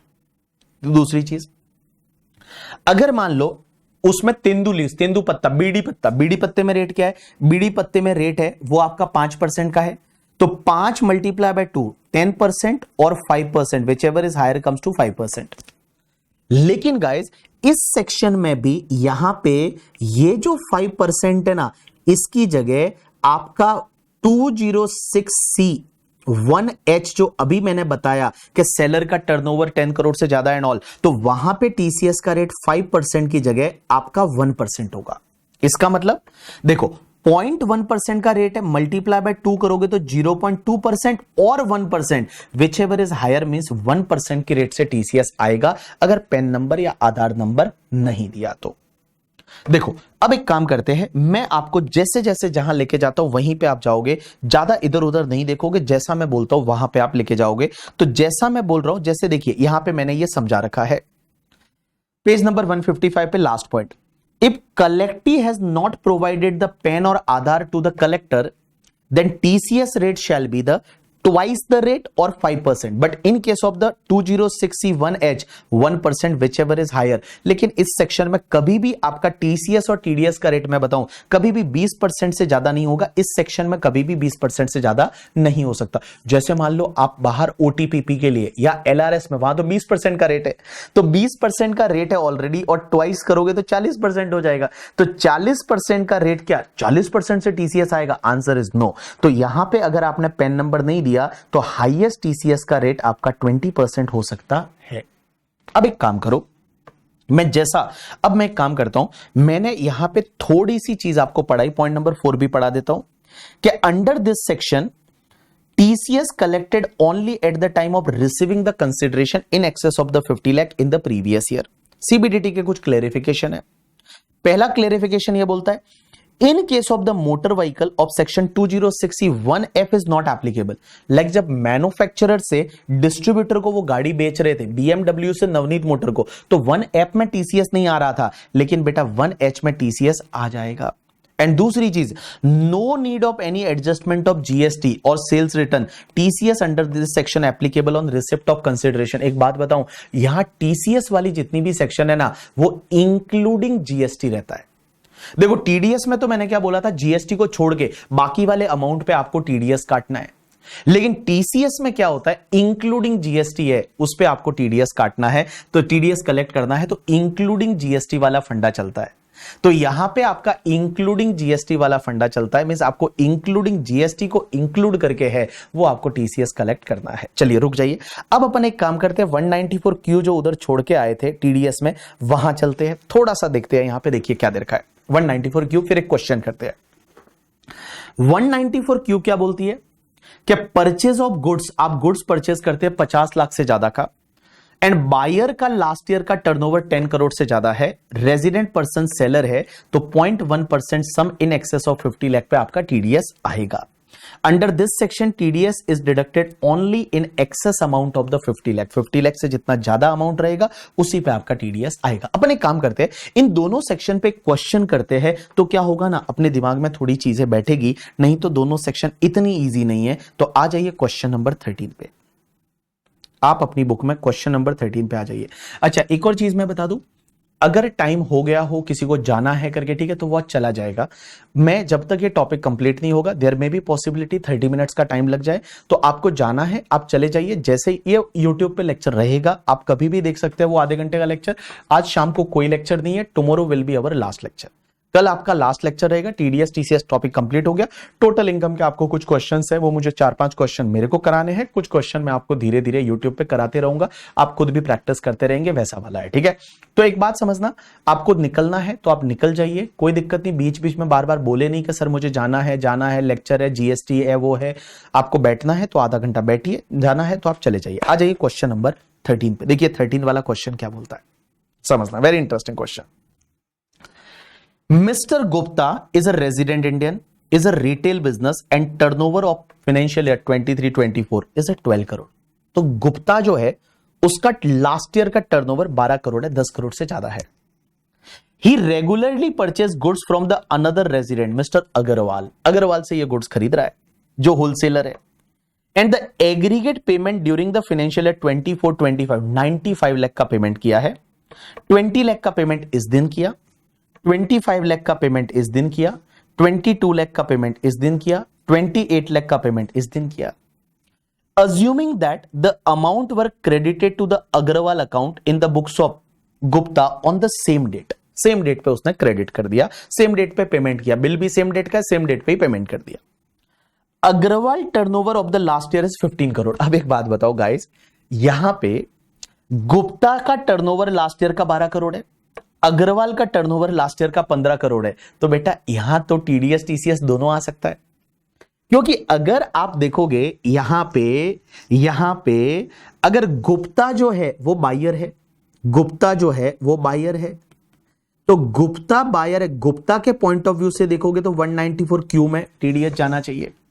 और अगर अग्रवाल के पॉइंट ऑफ व्यू से देखोगे तो 206C सबसेक्शन 1H में टीसीएस आना चाहिए। तो यहां तो दोनों ही लग सकता है। तो अब देखिए यहां पे क्या लगेगा, तो देखिए based on above fact examine TDS TCS implication if any under the income tax act 1961। तो देखो यहां टीडीएस भी आ सकता है, टीसीएस भी आ सकता है, तो टीडीएस आएगा। और 194 क्यू में गुप्ता को टीडीएस काटना पड़ेगा। और गुप्ता टीडीएस कितना काटेगा, देखो पहला जो पेमेंट जाएगा, पहली बार क्रेडिट किया टोटल 95 लेके, बट पहली बार 20 लाख का पेमेंट किया तो टीडीएस नहीं आएगा क्योंकि 50 लाख के ऊपर वाले पे 0.1% है। दूसरी बार 25 लाख उस पे भी नहीं आएगा।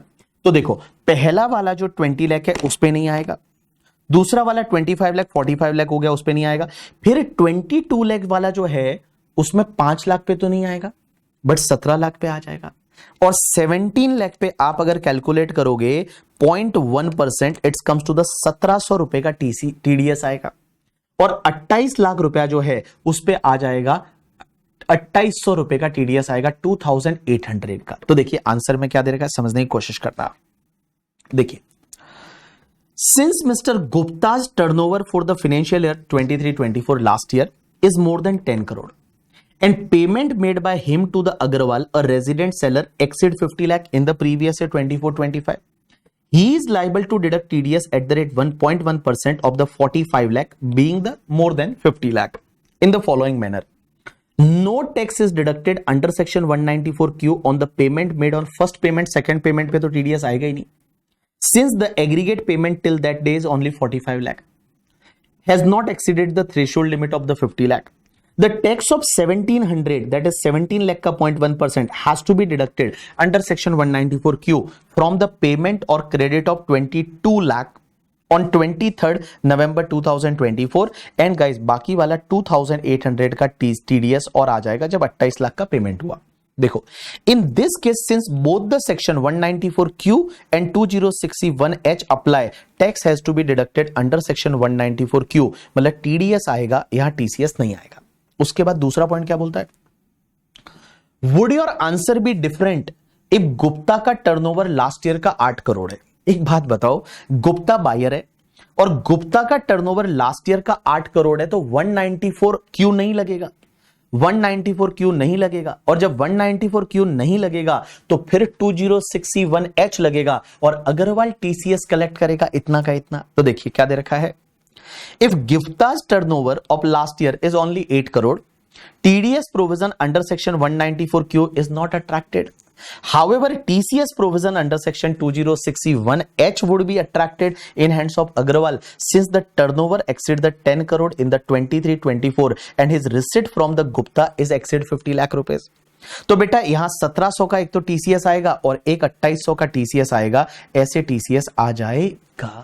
अब गाइस तीसरा क्वेश्चन क्या पूछा है समझना, would your answer 1 and 2 change if PAN has not been furnished. अगर पेन कार्ड नहीं दिया, एक बात बताओ पेन कार्ड नहीं दिया तो टीडीएस में कैसा है 194 क्यू में, अगर पेन कार्ड नहीं दिया तो मैंने क्या बोला, आप जो भी रेट आता है उस रेट और 20%, बट गाइस 20% की जगह 5% होगा अंडर सेक्शन 194 क्यू। तो विच एवर इज हायर तो बेटा रेट तो इसमें 0.1% है और 5%, हायर कम्स टू 5%, तो 5% की रेट से टीडीएस आएगा। लेकिन टीसीएस में अगर मान लो पैन कार्ड नहीं दिया तो टीसीएस में क्या होता है पता है तुमको? मैंने अभी बताया था, रेट मल्टीप्लाई बाय 2, तो 0.2% रेट। एंड गाइज यहां पे 5% होता है, लेकिन 206C1H के लिए 1% होता है। तो 1% और 0.2% 1%, तो यहां आपका टीसीएस है वो 1% की रेट से आएगा। अगर टीडीएस में पेन नंबर नहीं दिया यहां तो 5% और टीसीएस में पेन नंबर नहीं दिया तो 1% की रेट से आएगा करके। ठीक है, चलो डन। कल अपना ऑफलाइन लेक्चर है, यस, कल सुबह ऑफलाइन लेक्चर, डन। आप एक काम करिए, इसका सॉल्यूशन तीसरे पार्ट का देख लीजिए, तीसरे पार्ट का सॉल्यूशन एक बार देख लीजिए।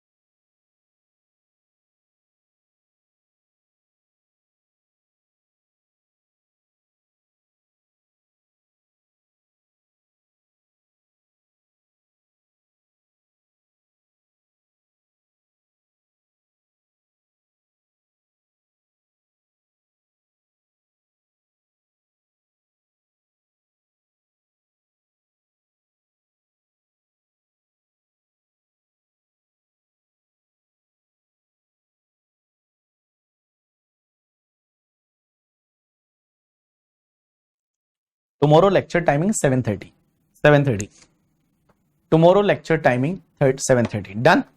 चलो अब है ना, जिसको अगर ये वाले पार्ट में थोड़ा बहुत ऐसा लग रहा है कि अरे सर बहुत भारी हो गया, तो कल आप क्या करोगे, जब फ्री होंगे ना तो वापस ये आधा घंटे का वीडियो देख लेना करके। ठीक है, जो मैंने ये दोनों सेक्शन का कंपैरिजन बताया ना, वो अगर आप देखोगे तो आपके दिमाग में क्लैरिटी आ जाएगी। ठीक है, चलिए अब अपन चलते हैं टीसीएस में, जो कुछ चीजें बाकी बच गई वो अपन देख लेते हैं। पहले टीसीएस में देख लेते हैं, फिर अपन टीडीएस में देख लेंगे। ठीक है, आ जाइए टीसीएस में, कुछ चीजें बाकी बच गई वो मैं आपको बता देता हूं। देखो गाइस, अब एक चीज समझना, यहां पे एक एग्जाम्पल दे रखा है, एग्जाम्पल से आप समझने की कोशिश करना। इधर देखो, सब लोग एक एग्जाम्पल दे रखा है, एग्जाम्पल से समझने की कोशिश करना। Navneet motor Mumbai is a authorised dealer of the BMW car and Kia Motors. तो देखो नवनीत मोटर है, वो बीएमडब्ल्यू की गाड़ियां भी बेचता है, किया की गाड़ियां भी बेचता है। And turnover of the last year is 25 crore. Navneet motor का लास्ट ईयर का टर्नओवर 25 करोड़ है, मींस 10 करोड़ से ज्यादा है। ठीक है, अब एक बात समझना, cell of car Kia Seltos to mister Ravi, एक सैलरी एम्प्लॉय है, बेचारे को एक कार बेची, 9,60,000 की कार बेची। क्या इसमें टीसीएस आएगा या नहीं आएगा? एक बात बताओ, किसी को 9,60,000 की कार बेची, किसको? रवि को। तो रवि को जब 9,60,000 की कार बेची तो इसमें वन ऐप में टीसीएस नहीं आएगा, क्योंकि वन ऐप में क्या बोला था, 10 लाख से ज्यादा की कार है तो ही टीसीएस आएगा। एंड गाइस एक बात बताऊं, या 1H में भी टीसीएस नहीं आएगा। क्यों नहीं आएगा 1H में टीसीएस? 1H में टीसीएस इसलिए नहीं आएगा क्योंकि 50 लाख से ज्यादा की सेल नहीं है। देखो मैंने अभी 1H जो बताई थी उसमें क्या था कि टीसीएस कब आएगा, जब आप 50 लाख से ज्यादा का कंसिडरेशन रिसीव करते हो। तो यहां पे इस सेक्शन में भी नहीं आएगा और उस सेक्शन 1F में भी नहीं आएगा, क्योंकि 10 लाख से ज्यादा की गाड़ी नहीं है, तो यहां टीसीएस नहीं आएगा। तो देखिए मैंने कुछ एग्जांपल ये बनाया आपके लिए। इन दिस केस टीडीएस, यहां पे एक्चुअली होना चाहिए था TCS not TDS, TCS under section 206C1H and 1F not applicable. लेकिन मान लो हमने उसको 7 कार बेच दी किया सेल्टोस की, टू मिस्टर रवि 9,60,000 ईच। अब एक बात बताओ, 9,60,000 की 7 कार बेची, तो 9,60,000 multiply by 7, it's comes to the 67,20,000। तो बेटा 1F में तो टीसीएस नहीं आएगा क्योंकि मोटर व्हीकल जो है वो आपका 10 लाख से ज्यादा का नहीं है, लेकिन यहां 1H में आ जाएगा ना। 1H में क्यों आएगा? क्योंकि एक बात बताइए, 1H में इसलिए आएगा क्योंकि 50 लाख से ज्यादा का है ना, तो 50 लाख से ज्यादा है तो 50 लाख से ऊपर वाले पे 0.1%। तो देखिए क्या दे रखा है, इन this case TCS under section 206C1F is not applicable, but TCS under section 206C1H is applicable. Dealer will collect TCS at the rate 0.1% of the amount in excess of the 50 lakh, that is 17,20,000 पे TCS आएगा। Next point, sale of car BMW GT बेची कवि को 92 लाख। अब एक बात, तो एक कार 92 लाख की बेची तो 1F में आएगा ना, 1H में क्यों आएगा? 1F में ऑलरेडी 1% TCS आ जाता है ना, तो यहां पे बेटा 1F में आएगा 1% की रेट से 92 लाख पे। जब आप 10 लाख से ज्यादा का गाड़ी बेच रहे हो तो 1F में TCS आएगा। तो देखिए क्या दे रखा है, in this case TCS under section 2061F is applicable and dealer will collect the TCS at the rate 1% of the 92 lakh। अगला पॉइंट क्या बोलता है, BMW इंडिया ने 200 गाड़ियां बेची है नवनीत मोटर को इस साल में एंड टोटल कंसिडरेशन 150 करोड़ है। एक बात बताओ, जब BMW इंडिया ने 150 करोड़ की गाड़ियां बेची, तो एक बात बताओ, BMW नवनीत मोटर को बेच रही है तो ये होलसेल है, तो उसमें वो 1F वाला तो नहीं आएगा। 1F वाला जो फरारी वाला बोला था वो तो नहीं आएगा क्योंकि उसमें रिटेल में आता था। लेकिन फिर यहां पे सर ये आ सकता है ना, 1H आ सकता है, क्योंकि भैया सेलर का टर्नओवर लास्ट ईयर का, जो सॉरी बायर का टर्नओवर भी लास्ट ईयर का 1 करोड़ से ज्यादा है, सॉरी 10 करोड़ से ज्यादा है। एंड गाइस यहां पे 194Q भी तो आ सकता है, क्योंकि यहां एक बात बताओ, नवनीत मोटर का टर्नओवर जो बायर है, बायर का टर्नओवर लास्ट ईयर का 25 करोड़ है। सेलर कौन है? BMW इंडिया, उनका टर्नओवर तो लास्ट ईयर का 10 करोड़ से ज्यादा हो गई, तो यहां तो 194Q भी आ सकता है, 2061H भी आ सकता है, तो 194Q में TDS आएगा। तो देखिए क्या दे रखा है, इन this case Navneet motor will deduct the TDS of BMW India at the rate 0.1% in excess of 50 lakh under section 194Q। अब एक बात समझना, जैसे कोई गाड़ी रहती है उसमें TCS कैसे आता है, कौन सी वैल्यू पे आता है? तो देखिए, नवनीत मोटर सोल्ड किया Carnival to mister Devam and consideration कैसे है? तो देखो, बेस प्राइस उसका 23 लाख है, उस पर लग्जरी टैक्स इतना आ गया, GST इतना आ गया। एक बात बताऊं, टोटल जो है वो 34 लाख है, तो 34 लाख पे आपका TCS आएगा। TCS इंक्लूडिंग GST आता है, TDS एक्सक्लूडिंग GST आता है। जो मैंने TDS टॉपिक पढ़ाया था वो एक्सक्लूडिंग GST था, GST को छोड़ के बाकी वाले अमाउंट पे TDS काटते हैं, लेकिन यहां पे TCS में guys including GST, TCS is a including GST है, वो इंक्लूडिंग GST पे आता है। अब एक बात समझना, TCS से रिलेटेड दो छोटे छोटे पॉइंट और है जो मैं आपको बता देता हूं, और नॉट मोर इंपोर्टेंट पॉइंट। दोनों पॉइंट क्या है? पहला पॉइंट तो यह है कि जैसे एक बात बताओ, मैंने आपको पता है TDS में बताया था TDS काटना कब है, तो TDS काटना रहता है या तो जब आप पेमेंट करते हो या crediting the party whichever is earlier. Payment या crediting the party whichever is earlier, जब या तो पेमेंट करते हो या पार्टी को क्रेडिट करते हो which ever is earlier. But कुछ पेमेंट में सिर्फ पेमेंट के टाइम पे काटना था, सैलरी में पेमेंट के टाइम पे, EPF में पेमेंट के टाइम पे, विनिंग में पेमेंट के टाइम पे, डिविडेंड में पेमेंट के टाइम पे, कैश विड्रॉल में पेमेंट के टाइम पे। अब आप क्वेश्चन आता है TCS कब कलेक्ट करना है, तो TCS कब कलेक्ट करना है? डेबिटिंग द पार्टी, मतलब बिल का जब एंट्री करोगे, जो सेलर है वो बिल का एंट्री करेगा तब, या receive the consideration which ever is earlier. Debiting the party और बिल का एंट्री किया डेबिटिंग द पार्टी, और receive the consideration which ever is earlier. But इसके दो एक्सेप्शन है, एक तो मोटर व्हीकल वाला 1F गाड़ी वाला, और एक 1H जो लास्ट में अभी अपन ने पढ़ी। इन दो सेक्शन में TCS कलेक्ट होता है ओनली जब कंसिडरेशन रिसीव्ड होता है। जब कंसिडरेशन रिसीव्ड होता है ना, तभी TCS कलेक्ट होता है। तो देखिए क्या दे रखा है, TCS has to be collected at the time of debiting the party or received the consideration whichever is earlier.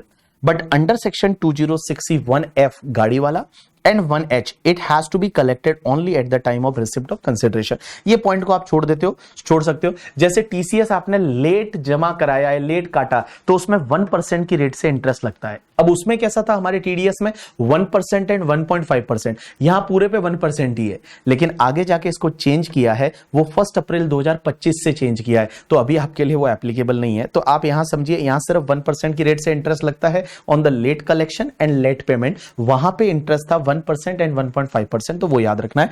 This is the completion of your TCS topic. अब जो TDS में आपके जो पॉइंट बचे हैं वो अपन कंप्लीट कर लेते हैं। आ जाइए सबसे पहले 194Q में। 194Q में क्या बचा है? 194Q में आ जाइए सब लोग, 194Q में, और देखिए 194Q में क्या बचा है। 194Q देखिए क्या दे रखा है, 194Q में दे रखा है कि भाई साहब बायर का लास्ट ईयर का टर्नओवर 10 करोड़ से ज्यादा है, तो 50 लाख से ज्यादा का गुड्स बाय कर रहे हैं किसी भी पर्सन से, 50 लाख के ऊपर पे 0.1% की रेट से TDS काटना है। अब एक चीज समझना, यहां क्या बोला है पता है, TDS is not required to be deducted. इस सेक्शन में टीडीएस नहीं काटना। कब नहीं काटना? If TDS is deductible under any other section. अगर किसी और सेक्शन में टीडीएस कट चुका है तो फिर 194 क्यू में नहीं काटना। और दूसरी चीज, अगर टीसीएस कलेक्ट हो गया है तो टीडीएस नहीं आएगा। अगर टीसीएस कलेक्ट हो गया है तो टीडीएस नहीं आएगा अदर देन 2061H। इसका मतलब क्या हुआ मैं आपको समझाता हूं। इधर देखो, इधर देखो, इधर देखो, इधर देखो, इधर देखो।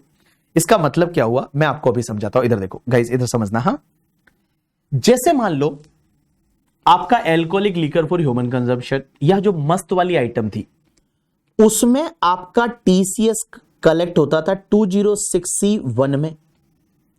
एंड गाइस, अगर मान लो यहां 194 क्यू दोनों ही आ रही है, मींस 2061 भी आ रही है, जो मस्त वाली आइटम थी तेंदू लीव्स वगैरह, alcoholic liquor for human consumption scrapped वाली, वहां 2061 था। अगर वो भी आ रहा है और 194 क्यू भी आ रहा है तो कहां पे टीसीएस आएगा या टीडीएस आएगा? राइट आंसर इज इस केस में बेटा टीसीएस आएगा। इस केस में आपका टीसीएस आएगा क्योंकि उसमें रेट ज्यादा है ना। टीडीएस 194 क्यों नहीं आएगा? क्योंकि आप देखो 2061 में रेट कितनी होती है, वहां पे रेट 5%, 1% वो होती है।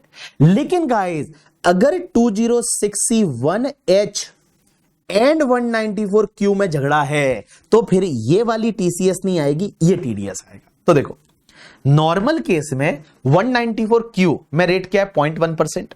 अगर इसमें और इसमें झगड़ा है तो बेटा टीसीएस आएगा क्योंकि टीसीएस में रेट ज्यादा है वहां पे। लेकिन अगर ये टीसीएस की सेक्शन 1H और 194 क्यू में झगड़ा है तो फिर 194 क्यू में टीडीएस आएगा, टीसीएस नहीं आएगा। जैसा अग्रवाल और गुप्ता का एग्जांपल था। थोड़ा एडवांस है करके, ठीक है, बट आई कांट डू यार, जब मैं दे रखा है तो मेरे को तो पढ़ाना पड़ेगा ही। देखिए क्या दे रखा है एग्जाम्पल के लिए, मैंने इसको वापस समझाया है। देखिए, in case the transaction to which section 2061H and 194 Q दोनों लग रहा है तो 194 क्यू में टीडीएस आएगा। लेकिन in case the transaction to which both section 2061 या 1F गाड़ी वाला या 1G घूमने वाला वो लग रहा है एंड 194 क्यू लग रहा है तो फिर टीसीएस आएगा। पेन और पे इज नॉट अवेलेबल। इस सेक्शन में अगर पेन नहीं दिया 194 क्यू में तो बेटा आपका रेट है वो 5% हो जाएगा। अब एक बात समझना, इसमें जीएसटी, वेट, सर्विस टैक्स वगैरह, टीडीएस में क्या जीएसटी पे टीडीएस काटना है? आंसर इज नो, नहीं काटना। जीएसटी पे टीडीएस नहीं काटना है। अगर जीएसटी है, वेट है, सेल टैक्स है, सीएसटी है, एक्साइज ड्यूटी है, इनडायरेक्ट टैक्सेस पे आपका टीडीएस नहीं करता। टीसीएस आता है, टीसीएस इंक्लूडिंग आता है बट टीडीएस एक्सक्लूडिंग आता है। लेकिन अगर आपने एडवांस पेमेंट कर दिया तो, क्योंकि टीडीएस कब काटना पड़ता है? पेमेंट और crediting the party whichever is earlier. अगर क्रेडिटिंग द पार्टी मतलब बिल पहले आया तो बिल में तो दे रखा है कि जीएसटी इतना है तो जीएसटी को छोड़ दो, बाकी वाले पे टीडीएस काट लो। लेकिन बिल आया ही नहीं और आपने पेमेंट कर दिया। बिल आया ही नहीं और आपने पेमेंट कर दिया तो आपको पता ही नहीं ना कि भाई जीएसटी कितना होगा, क्योंकि जीएसटी तो रोज चेंज हो सकता है, कल उठ के जीएसटी की रेट चेंज हो सकती है। तो अगर मान लो फॉर एन एग्जांपल आपने जो है वो कोई गुड्स परचेज किया और परचेज किया, बिल पहले आ गया तो बिल में पता है जीएसटी कितना है तो जीएसटी को हटा के बाकी वाले पे टीडीएस काटो। लेकिन बिल पहले नहीं आया, आपने पहले पेमेंट कर दिया, एडवांस 5 करोड़ किसी को दे दिया तो भैया पूरे पेमेंट पे टीडीएस काटना पड़ेगा। तो देखिए क्लियरिफिकेशन क्या बोलता है, TDS under section 194Q not applicable on indirect taxes amount if it is separately indicated in the invoice, but advance payment is made, then TDS should be deducted on the total advance payment as we are not aware that what will be the IDT amount in the invoice. दूसरा, अगर आपने कोई purchase return कर दिया तो क्या आपका TDS भी रिटर्न करना है? Answer is no. अगर आपने परचेज रिटर्न कर दिया, जैसे मान लो मैंने 2 करोड़ का परचेज किया किसी से, मेरा टर्नओवर 10 करोड़ से ज्यादा है लास्ट ईयर का, मैंने आगे वाले का टीडीएस काट लिया, अब मैंने परचेज रिटर्न कर दिया तो क्या टीडीएस भी रिटर्न करना है? Answer is no, there is no need to return the TDS. TDS return करने की जरूरत नहीं। आगे फ्यूचर में जो दूसरी परचेज करोगे ना उसके सामने एडजस्ट कर लो। जब आप आगे दूसरी परचेज करोगे, जैसे फॉर एन एग्जांपल मैंने 2 करोड़ का परचेज किया, मैंने आगे वाले का 1.5 करोड़ पे टीडीएस काट लिया, ठीक है, आगे वाले का 1.5 करोड़ पे टीडीएस काट लिया, मींस 2 करोड़ परचेज 50 लाख पे टीडीएस नहीं आएगा, 1.5 करोड़ पे टीडीएस काट लिया, फिर मैंने 1 करोड़ का रिटर्न कर दिया, तो क्या रिटर्न पे टीडीएस भी रिटर्न करना है? नहीं, टीडीएस आपने जमा करा दो गवर्नमेंट को, फिर आगे 1 करोड़ की और परचेज करोगे उस पे टीडीएस मत काटो, एडजस्ट कर लो ना वैसे। तो देखिए क्या दे रखा है, TDS deducted at the time of crediting the party और पेमेंट व्हिचएवर इज अर्लियर। तो at the time of purchase TDS already deducted by the buyer. In case of the purchase return, there is no need to return the TDS amount and it can be adjusted against the future purchase from the same seller.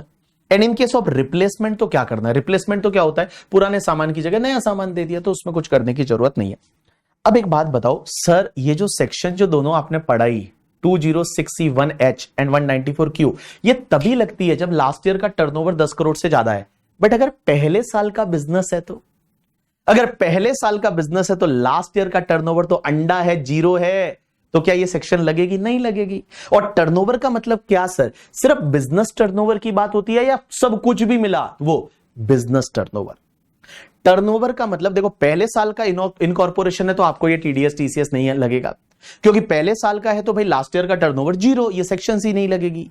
लेकिन अगर मान लो यहां पे दूसरा साल है और तो फिर देखेंगे कि पहले साल का आपका टर्नओवर कितना था करके. ठीक है, तो देखिए क्या दे रखा है. TDS required to be deducted only if the buyer last year turnover is more than 10 crore. Since in case of first year of incorporation last year turnover is nil, so there is section not applicable in the first year. As well as last year turnover में आपको कौन सा लेना है? business turnover. While checking last year turnover of the buyer, it should include only business turnover or gross receipt, and it should be more than 10 crore. Non-business turnover shall not be counted. Non business turnover count नहीं होता है. अब देखो ये TCS की rate कब तक जमा कराना है? अगले महीने की 7. ये मैंने नहीं पढ़ाया है, आप इसको छोड़ भी सकते हैं, याद नहीं रखोगे तो भी चलेगा. लास्ट एक सेक्शन बची है बस, उसके बाद आपका टॉपिक कंप्लीट है. और ये सेक्शन क्या बोलती है पता है तुमको? इधर देखो, इधर देखो, इधर देखो, इधर देखो. एक सेक्शन होती है, ये सेक्शन क्या बोलती है?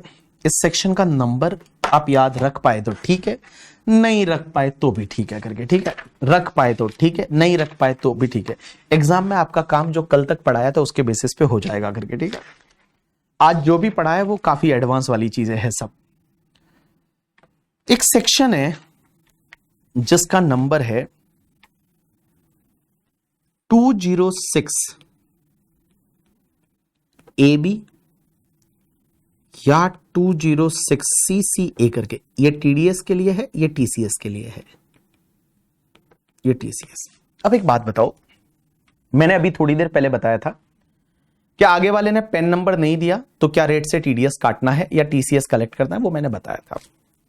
अब गाइस एक बात समझना, लॉ मेकर्स ये बोलते हैं कि अगर कोई आगे वाला बंदा है उसने लास्ट ईयर का रिटर्न फाइल नहीं किया, means last year return not filed and due date under section 139(1) already expired. Means last year का रिटर्न फाइल नहीं किया और लास्ट ईयर की रिटर्न फाइलिंग की ड्यू डेट ऑलरेडी एक्सपायर हो चुकी है. एंड गाइज लास्ट ईयर में उसका जो टीडीएस कटा था, लास्ट ईयर में उसका जो टीडीएस कटा था या टीसीएस था वो 50,000 रुपीज और मोर था. लास्ट ईयर का उसका टीडीएस टीसीएस है वो 50,000 रुपीज और मोर था, लेकिन उसने लास्ट ईयर का रिटर्न फाइल ही नहीं किया. नॉन फाइलर है, बदतमीज बंदा है. लास्ट ईयर में सर इसमें कौन सा देखेंगे?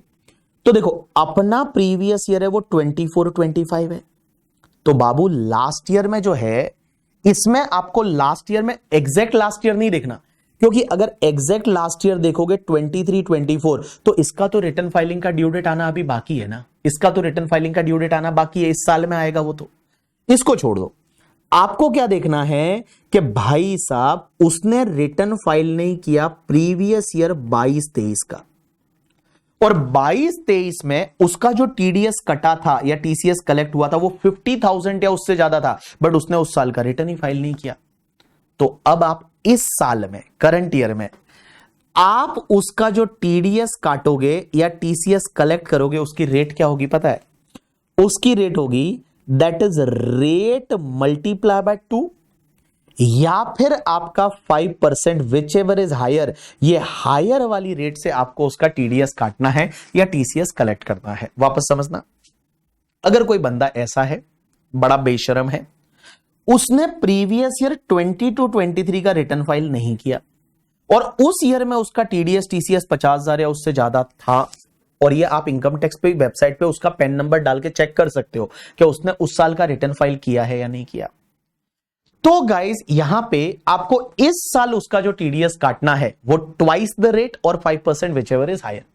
तो जैसे मान लो हमारे शुभम केसवानी सर है, मेरे को पता चला उन्होंने उस साल का रिटर्न ही फाइल नहीं किया और उस साल उनका टीडीएस टीसीएस 50,000 या उससे ज्यादा था, तो इस बार हम कौन सी रेट से टीडीएस काटेंगे पता है? Twice the rate. तो रेट उनकी क्या है? 10%। 10% मल्टीप्लाई बाय 2 इज 20% और 5% विच एवर इज हायर। या जैसे तेंदु लीव्स के केस में, तो तेंदु लीव्स के केस में टीसीएस है तो 5 मल्टीप्लाई बाय 2 10% और 5% whichever is higher, whichever is higher. तो आ जाइए सब लोग, लास्ट सेक्शन है, बस इसके बाद कुछ भी नहीं है। देखिए क्या देखा, 206 AB ये सेक्शन बोलता है, 206 AB 206 CCA ये सेक्शन बोलता है TDS TCS rate in case of non filer. In case of TDS TCS, a payee or collectee has not filed the return of the last year for which due date is already expired before the current previous year, and TDS deducted or TCS collected in that year is 50,000 rupees or more, then TDS TCS in the current year shall be applicable at the rate twice the rate or 5% whichever is higher. But guys ये section नहीं लगेगी कहां? अगर TDS है वो 192 में काटना है, सैलरी में ये नहीं लगेगा, सैलरी में डबल कर दोगे बहुत ज्यादा हो जाएगा। 192A में, 194B में, 194BB में, 194BB लाइक BB में। अब यार 194B विनिंग में तो 30% ऐसे ही रेट होता है, यहां ट्वाइस करोगे तो 60% रेट हो जाएगा, तो गलत हो जाएगा, बहुत ज्यादा हो जाएगा। 194IA में, 194IB में, 194M में और 194N में, वहां पे ये सेक्शन नहीं लगेगी। दूसरे पॉइंट को आप छोड़ दीजिए। तीसरा पॉइंट है वो ये बोलता है कि आपको 22-23 का टर्नओवर देखना है, और तीसरा पॉइंट, लास्ट पॉइंट ये बोलता है कि इस सेक्शन में मैक्सिमम है वो 20% की रेट से टीडीएस आ सकता है, उससे ज्यादा टीडीएस टीसीएस नहीं आएगा। Done. So this is the completion of your TDS TCS topic, except one section is pending, and वो लास्ट सेक्शन है वो अपन पढ़ रहे हैं, और उसके बाद आपका टॉपिक कंप्लीट, और क्वेश्चन मैं आपको बता दूंगा क्या क्या है करके। ठीक है, चलिए लास्ट सेक्शन, और उसके बाद में आपका topic complete. DT in starting, DT in ending करके। ठीक है भाई, क्या कर सकता हूं, I can't do any much यार, मैं जितना कर सकता था मैंने बताया इसमें। ठीक है, और ये भैया आज का जो लेक्चर था वो एडवांस था। ठीक है, आज का लेक्चर इतना इजी नहीं था, फाइनल वालों को नहीं समझता बहुत बार, तो तुम तो इंटरमीडिएट वाले हो करके। ठीक है, चलिए आ जाइए सब लोग, सब लोग आ जाइए, सब लोग लास्ट सेक्शन पढ़ रहे हैं आज। सेक्शन नंबर 1 बची है 194 IB करके, 194 IB। चलो एक बार आपके लिए वो भोपू बजा दे सर, भोपू बजा दो।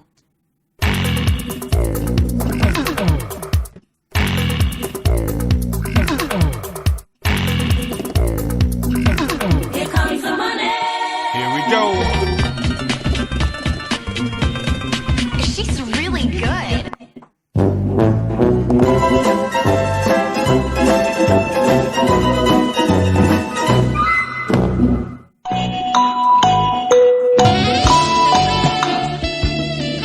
क्लैपिंग करा दो हमारे लिए भाई, तुम 3 घंटे से बैठे हो तो क्लैपिंग तो बनता है तुम्हारे लिए।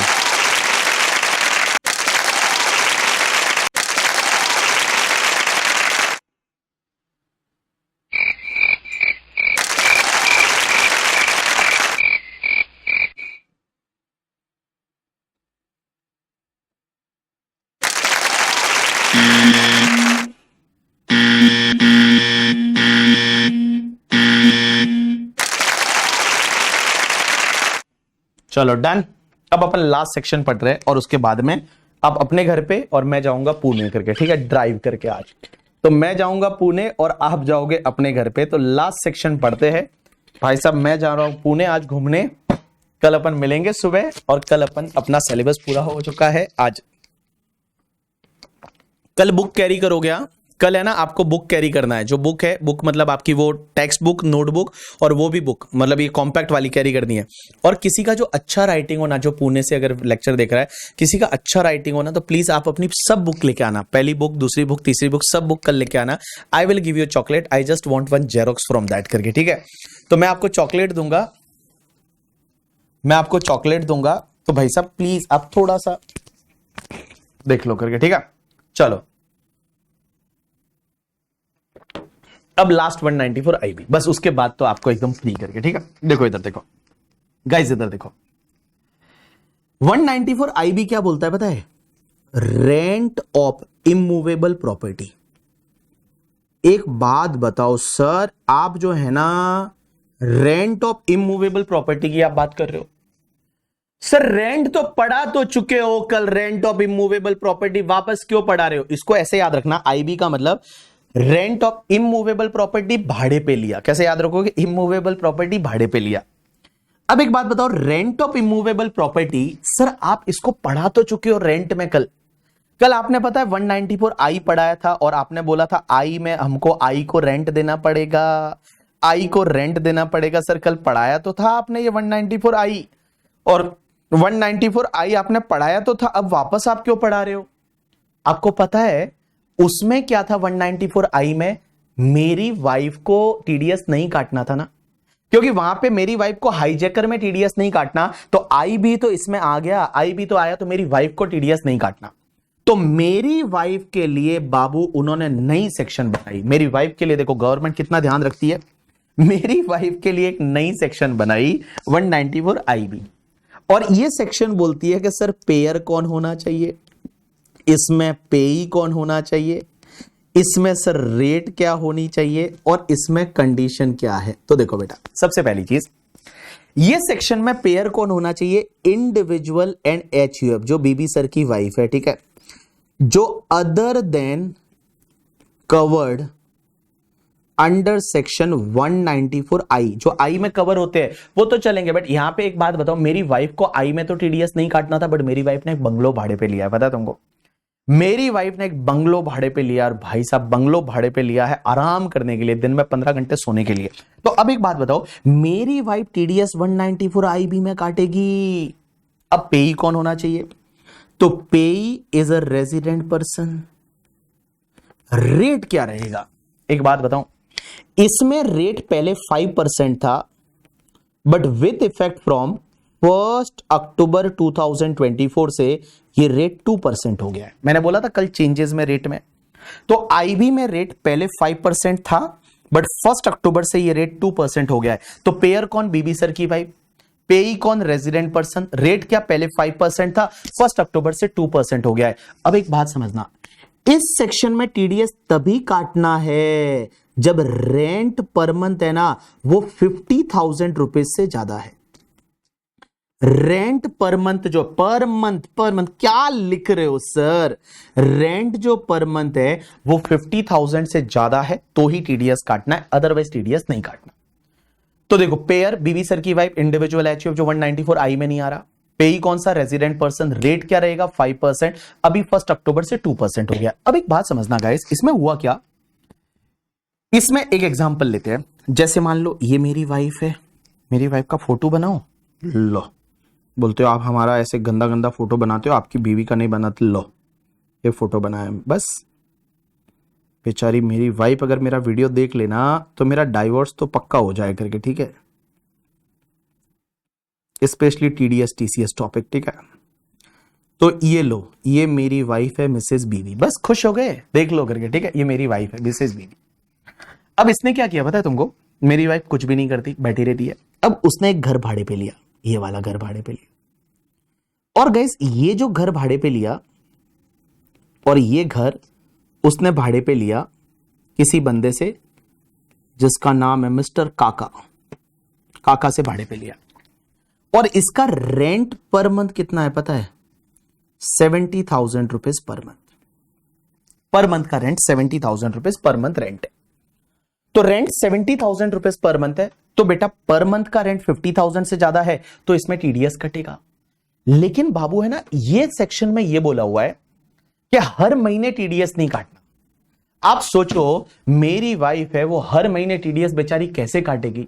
ना तो कोई बिजनेस है वाइफ का, ना प्रोफेशन, कुछ भी नहीं करती। आपको लगता है मेरी वाइफ के लिए डिफिकल्टी होगी ना, हर महीने टीडीएस कैसे काटेगी? तो लॉ मेकर्स ने क्या बोला पता है?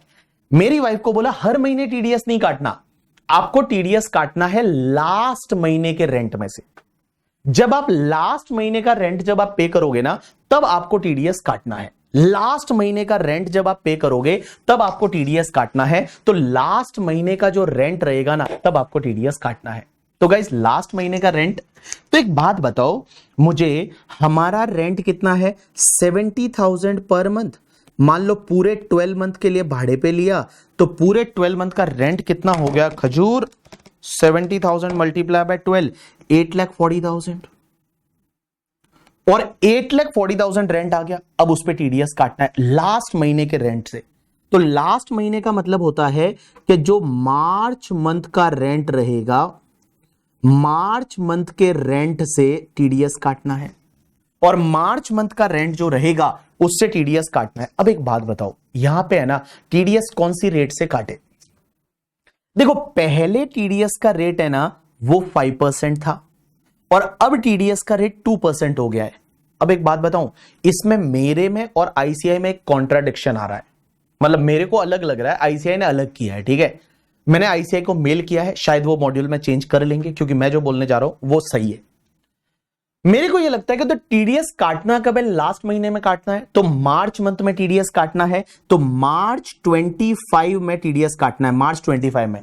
तो मार्च में टीडीएस का रेट क्या है? 2%। तो मेरा यह मानना है कि टीडीएस काटना जब मार्च में है, तो बेटा मार्च में रेट तो 2% है ना, तो पूरे साल का जो रेंट है उस पे टीडीएस मार्च में जब कट रहा है, तो इस पूरे अमाउंट पे जो टीडीएस कटना चाहिए वो 2% की रेट से कटना चाहिए। दैट इज माय इंटरप्रिटेशन कि पूरे रेंट पे 2% की रेट से टीडीएस कटना चाहिए। तो 8,40,000 multiply by 2%, that's comes to the 16,800 है। वो 16,800 का टीडीएस है, वो हम काटेंगे मार्च महीने के रेंट से। तो मार्च महीने का रेंट कितना है? 70,000, और 70,000 माइनस आप 16,800 लेस कर दीजिए, तो बाकी वाला आप काका को पे कर देंगे। दैट्स कम्स टू 53,200 है, वो काका को पे करेंगे। ये मेरा इंटरप्रिटेशन बोलता है।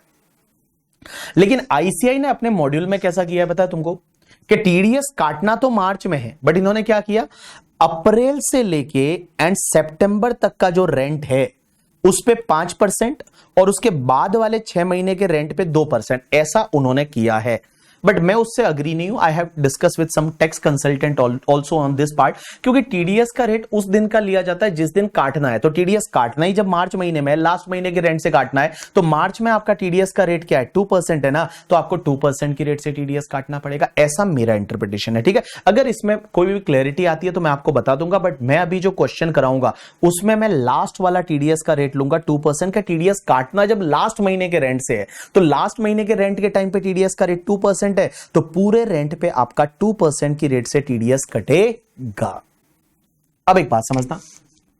हाय विशाल सर, हाय विशाल सर भी बोल रहे, विशाल सर को हाय बोल दो, हाय हाय हाउ आर यू करके। ठीक है, बस 5 मिनट और दे दो सर, उसके बाद में मैं कंप्लीट कर दूंगा बस। अब एक बात बताओ सर, तो मैंने क्या बोला, यहां पे टीडीएस आपको जो काटना है वो आपको लास्ट महीने के रेंट से काटना है, 2% की रेट से on the total rent of the year. अब एक बात बताओ, अगर आगे वाले ने पेन नंबर नहीं दिया तो? ये काका जो है ना, ये बड़ा बदतमीज बंदा है। ठीक है, इसने अपना पेन नंबर ही नहीं दिया। अगर इसने अपना पेन नंबर नहीं दिया तो मुझे बताओ, अगर कोई बंदा पेन नंबर नहीं देता तो टीडीएस की रेट क्या होती है? तो टीडीएस की रेट क्या होती है? रेट और 20%, विच एवर इज हायर।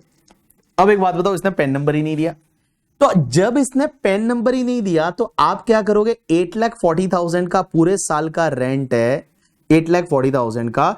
इस 8,40,000 पे आप जो टीडीएस काटोगे वो 20% की रेट से काटोगे। कितना आएगा? तो 8,40,000 multiply by 20%, it's comes to the 1,68,000।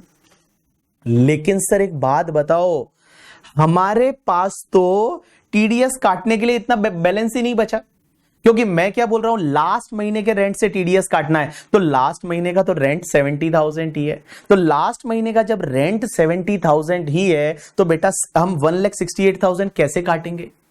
मैं बोल रहा हूं लास्ट महीने के रेंट से टीडीएस काटना है, लास्ट महीने का रेंट ही 70,000 है, तो हम 168 कैसे काटेंगे? तो लॉ मेकर्स बोलते हैं टेंशन मत लो, यहां पे आपका टीडीएस का अमाउंट है वो कभी भी लास्ट महीने के रेंट से ज्यादा नहीं हो सकता, तो 70,000 है वो टीडीएस काटना पड़ेगा। This is the section 194 IB करके। तो देखिए, आ जाइए सब लोग फटाफट आपकी बुक में, और 1 मिनट के अंदर अंदर आपको मैं ये कंप्लीट करा देता हूं, फिर आप आराम से जीएसटी पढ़िए, और कल फिर अपन डीटी का कुछ दो चार छोटे छोटे पॉइंट और कुछ बड़े क्वेश्चन 1-2 कराने वो मैं आपको कराऊंगा। ठीक है, चलिए आ जाइए सब लोग 194 आईबी पे।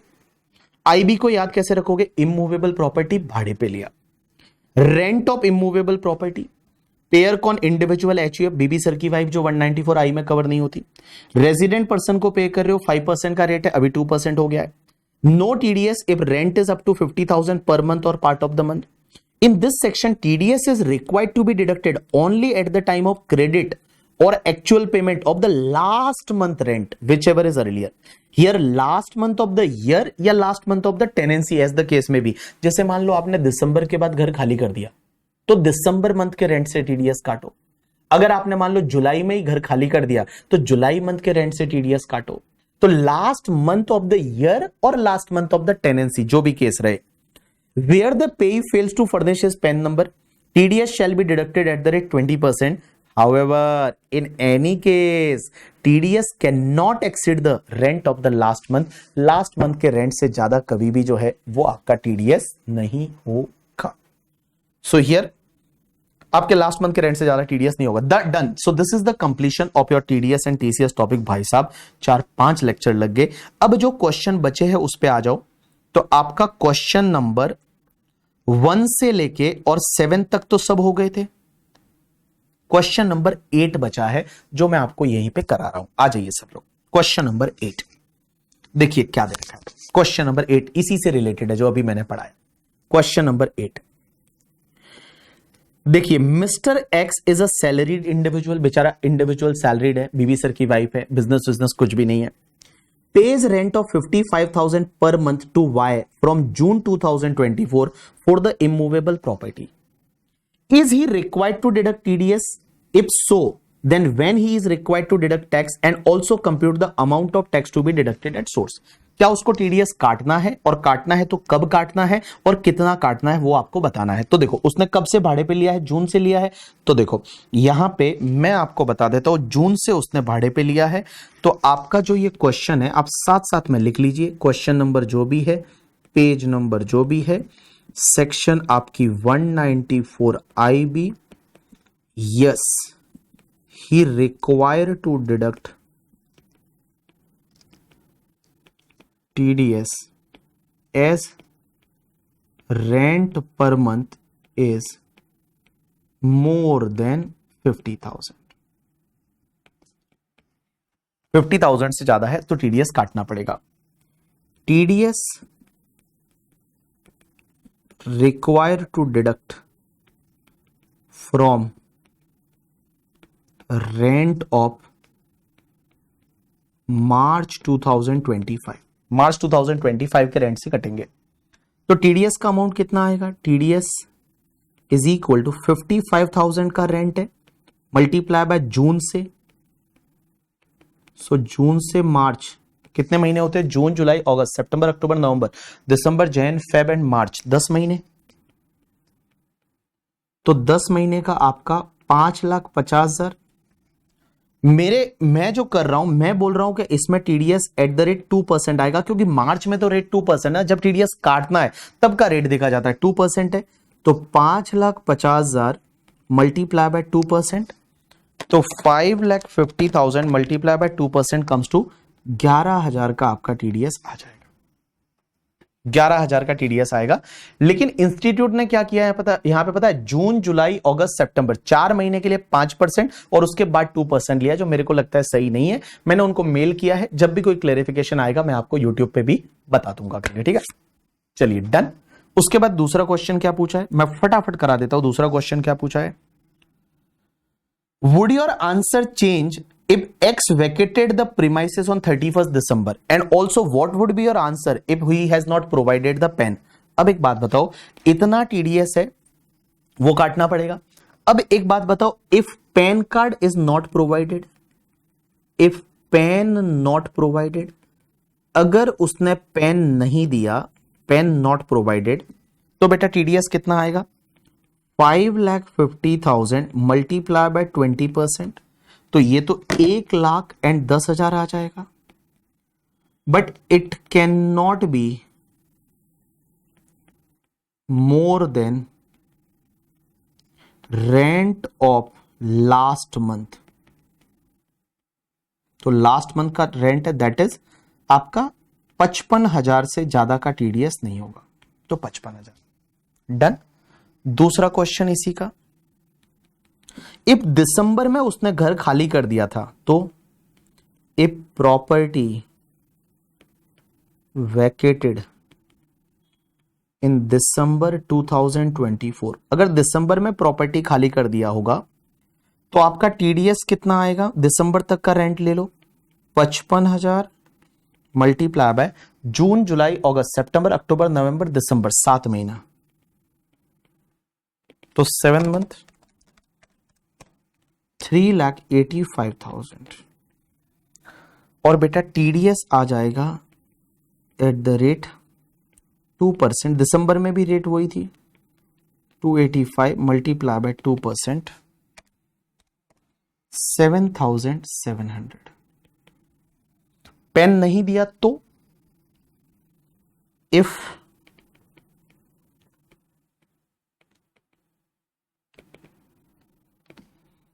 पेन नहीं दिया तो 3,85,000 multiply by 20%, 77,000, but it cannot be more than last month rent, that is आपका 55,000। बस डन, अब मैं कुछ नहीं पढ़ाने वाला, जाओ जो जाओ जहां जाना है जाओ करके जीएसटी अटेंड करो, जीएसटी अटेंड करो फटाफट। विशाल सर को sorry from my side sir, मैं बहुत ट्राई किया पूरा करने का टॉपिक 10 बजे तक, बट नहीं हुआ, क्या बताऊं सर। टीडीएस टीसीएस इतना बढ़ गया है ना सर, मैं आपको क्या बताऊं। टीसीएस तो जीएसटी में भी है बट हमारे यहाँ तो बहुत बढ़ गया है सर, इतना रोज हर बार नई नई सेक्शन डालते जा रहे, इतने सारे अमेंडमेंट एंड ऑल। चलो डन।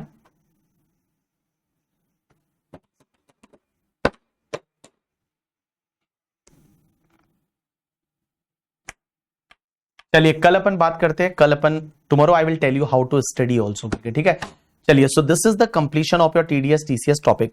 अब इसके जो क्वेश्चन है ना वो ऑलमोस्ट तो मैंने करा लिए। देखो आपको मैं बताऊं 8 9 10 11 12 13 14 मैंने कहता 14 तक 15 मैंने पहले करा लिया, कल करा लिया। 16 कल अपन ने कर लिए थे। क्वेश्चन नंबर 16, क्वेश्चन नंबर 17 भी कल अपन ने कर लिया था। एक बात बताऊं, क्वेश्चन नंबर 17 तक तो मैंने ही करा लिए। क्वेश्चन नंबर 18 एक छोटू सा क्वेश्चन है जो मैं आपको होमवर्क दे रहा हूं, सॉल्यूशन दे रखा है। 19 मैंने करा लिया था, 19 हो चुका है आपका, 20 हो चुका है ऑलरेडी करके, ठीक है। 19 20 हो चुका है, 21 एक होमवर्क है बस, उसके अलावा 22 मैंने करा लिया था। 23 जो है वो एक होमवर्क है, 3 क्वेश्चन होमवर्क है बस। 23 24 जो है वो भी होमवर्क है क्या? चलो एक काम करता हूं, इसके मैं सॉल्यूशन डाल दूंगा करके, ठीक है। 23 24 एंड 25 इसके जो है ना मैं सॉल्यूशन आपको डाल दूंगा। और इसके सॉल्यूशन क्योंकि यहां दे नहीं रखे और ये लेटेस्ट एग्जाम के क्वेश्चन है, तो मैं क्या करूंगा 25 का सॉल्यूशन डालूंगा, 24 का सॉल्यूशन डालूंगा, 23 का सॉल्यूशन डालूंगा एंड 21 का सॉल्यूशन डालूंगा। तो इनके मैं सॉल्यूशन आपको डाल दूंगा। 18 का तो दे रखा है सॉल्यूशन, तो मैंने आपको क्वेश्चन के सॉल्यूशन देने हैं। कौन सा? 21 का, 23 का, 24 का एंड 25 का। तो 21 23 24 एंड 25 ये चारों के सॉल्यूशन मैं आज ही आपको डाल दूंगा आपके क्लासेस नोट्स में, तो वहां पे आपको मिल जाएंगे, ठीक है। बाकी कल सुबह अपन मिल रहे हैं फेस टू फेस 7:30 बजे। चलो bye, take care, see you tomorrow with the another topic. क्या बोला है मैंने? नोटबुक लेके आना, वो जो लिख रहे हो वो वाली, आपकी जो कॉम्पैक्ट है वो आप लेके आओगे, और पुणे का कोई भी एक बच्चा जिसकी सुंदर हैंडराइटिंग है वो सब बुक लेके आएगा। I just want one xerox but I will give you one very good price of that, ठीक है। चलिए बाय, टेक केयर। आज के लिए इतना बहुत है। ये 4 क्वेश्चन के सॉल्यूशन नहीं है, मैं आज आपको डाल दूंगा, ठीक है। चलो बाय।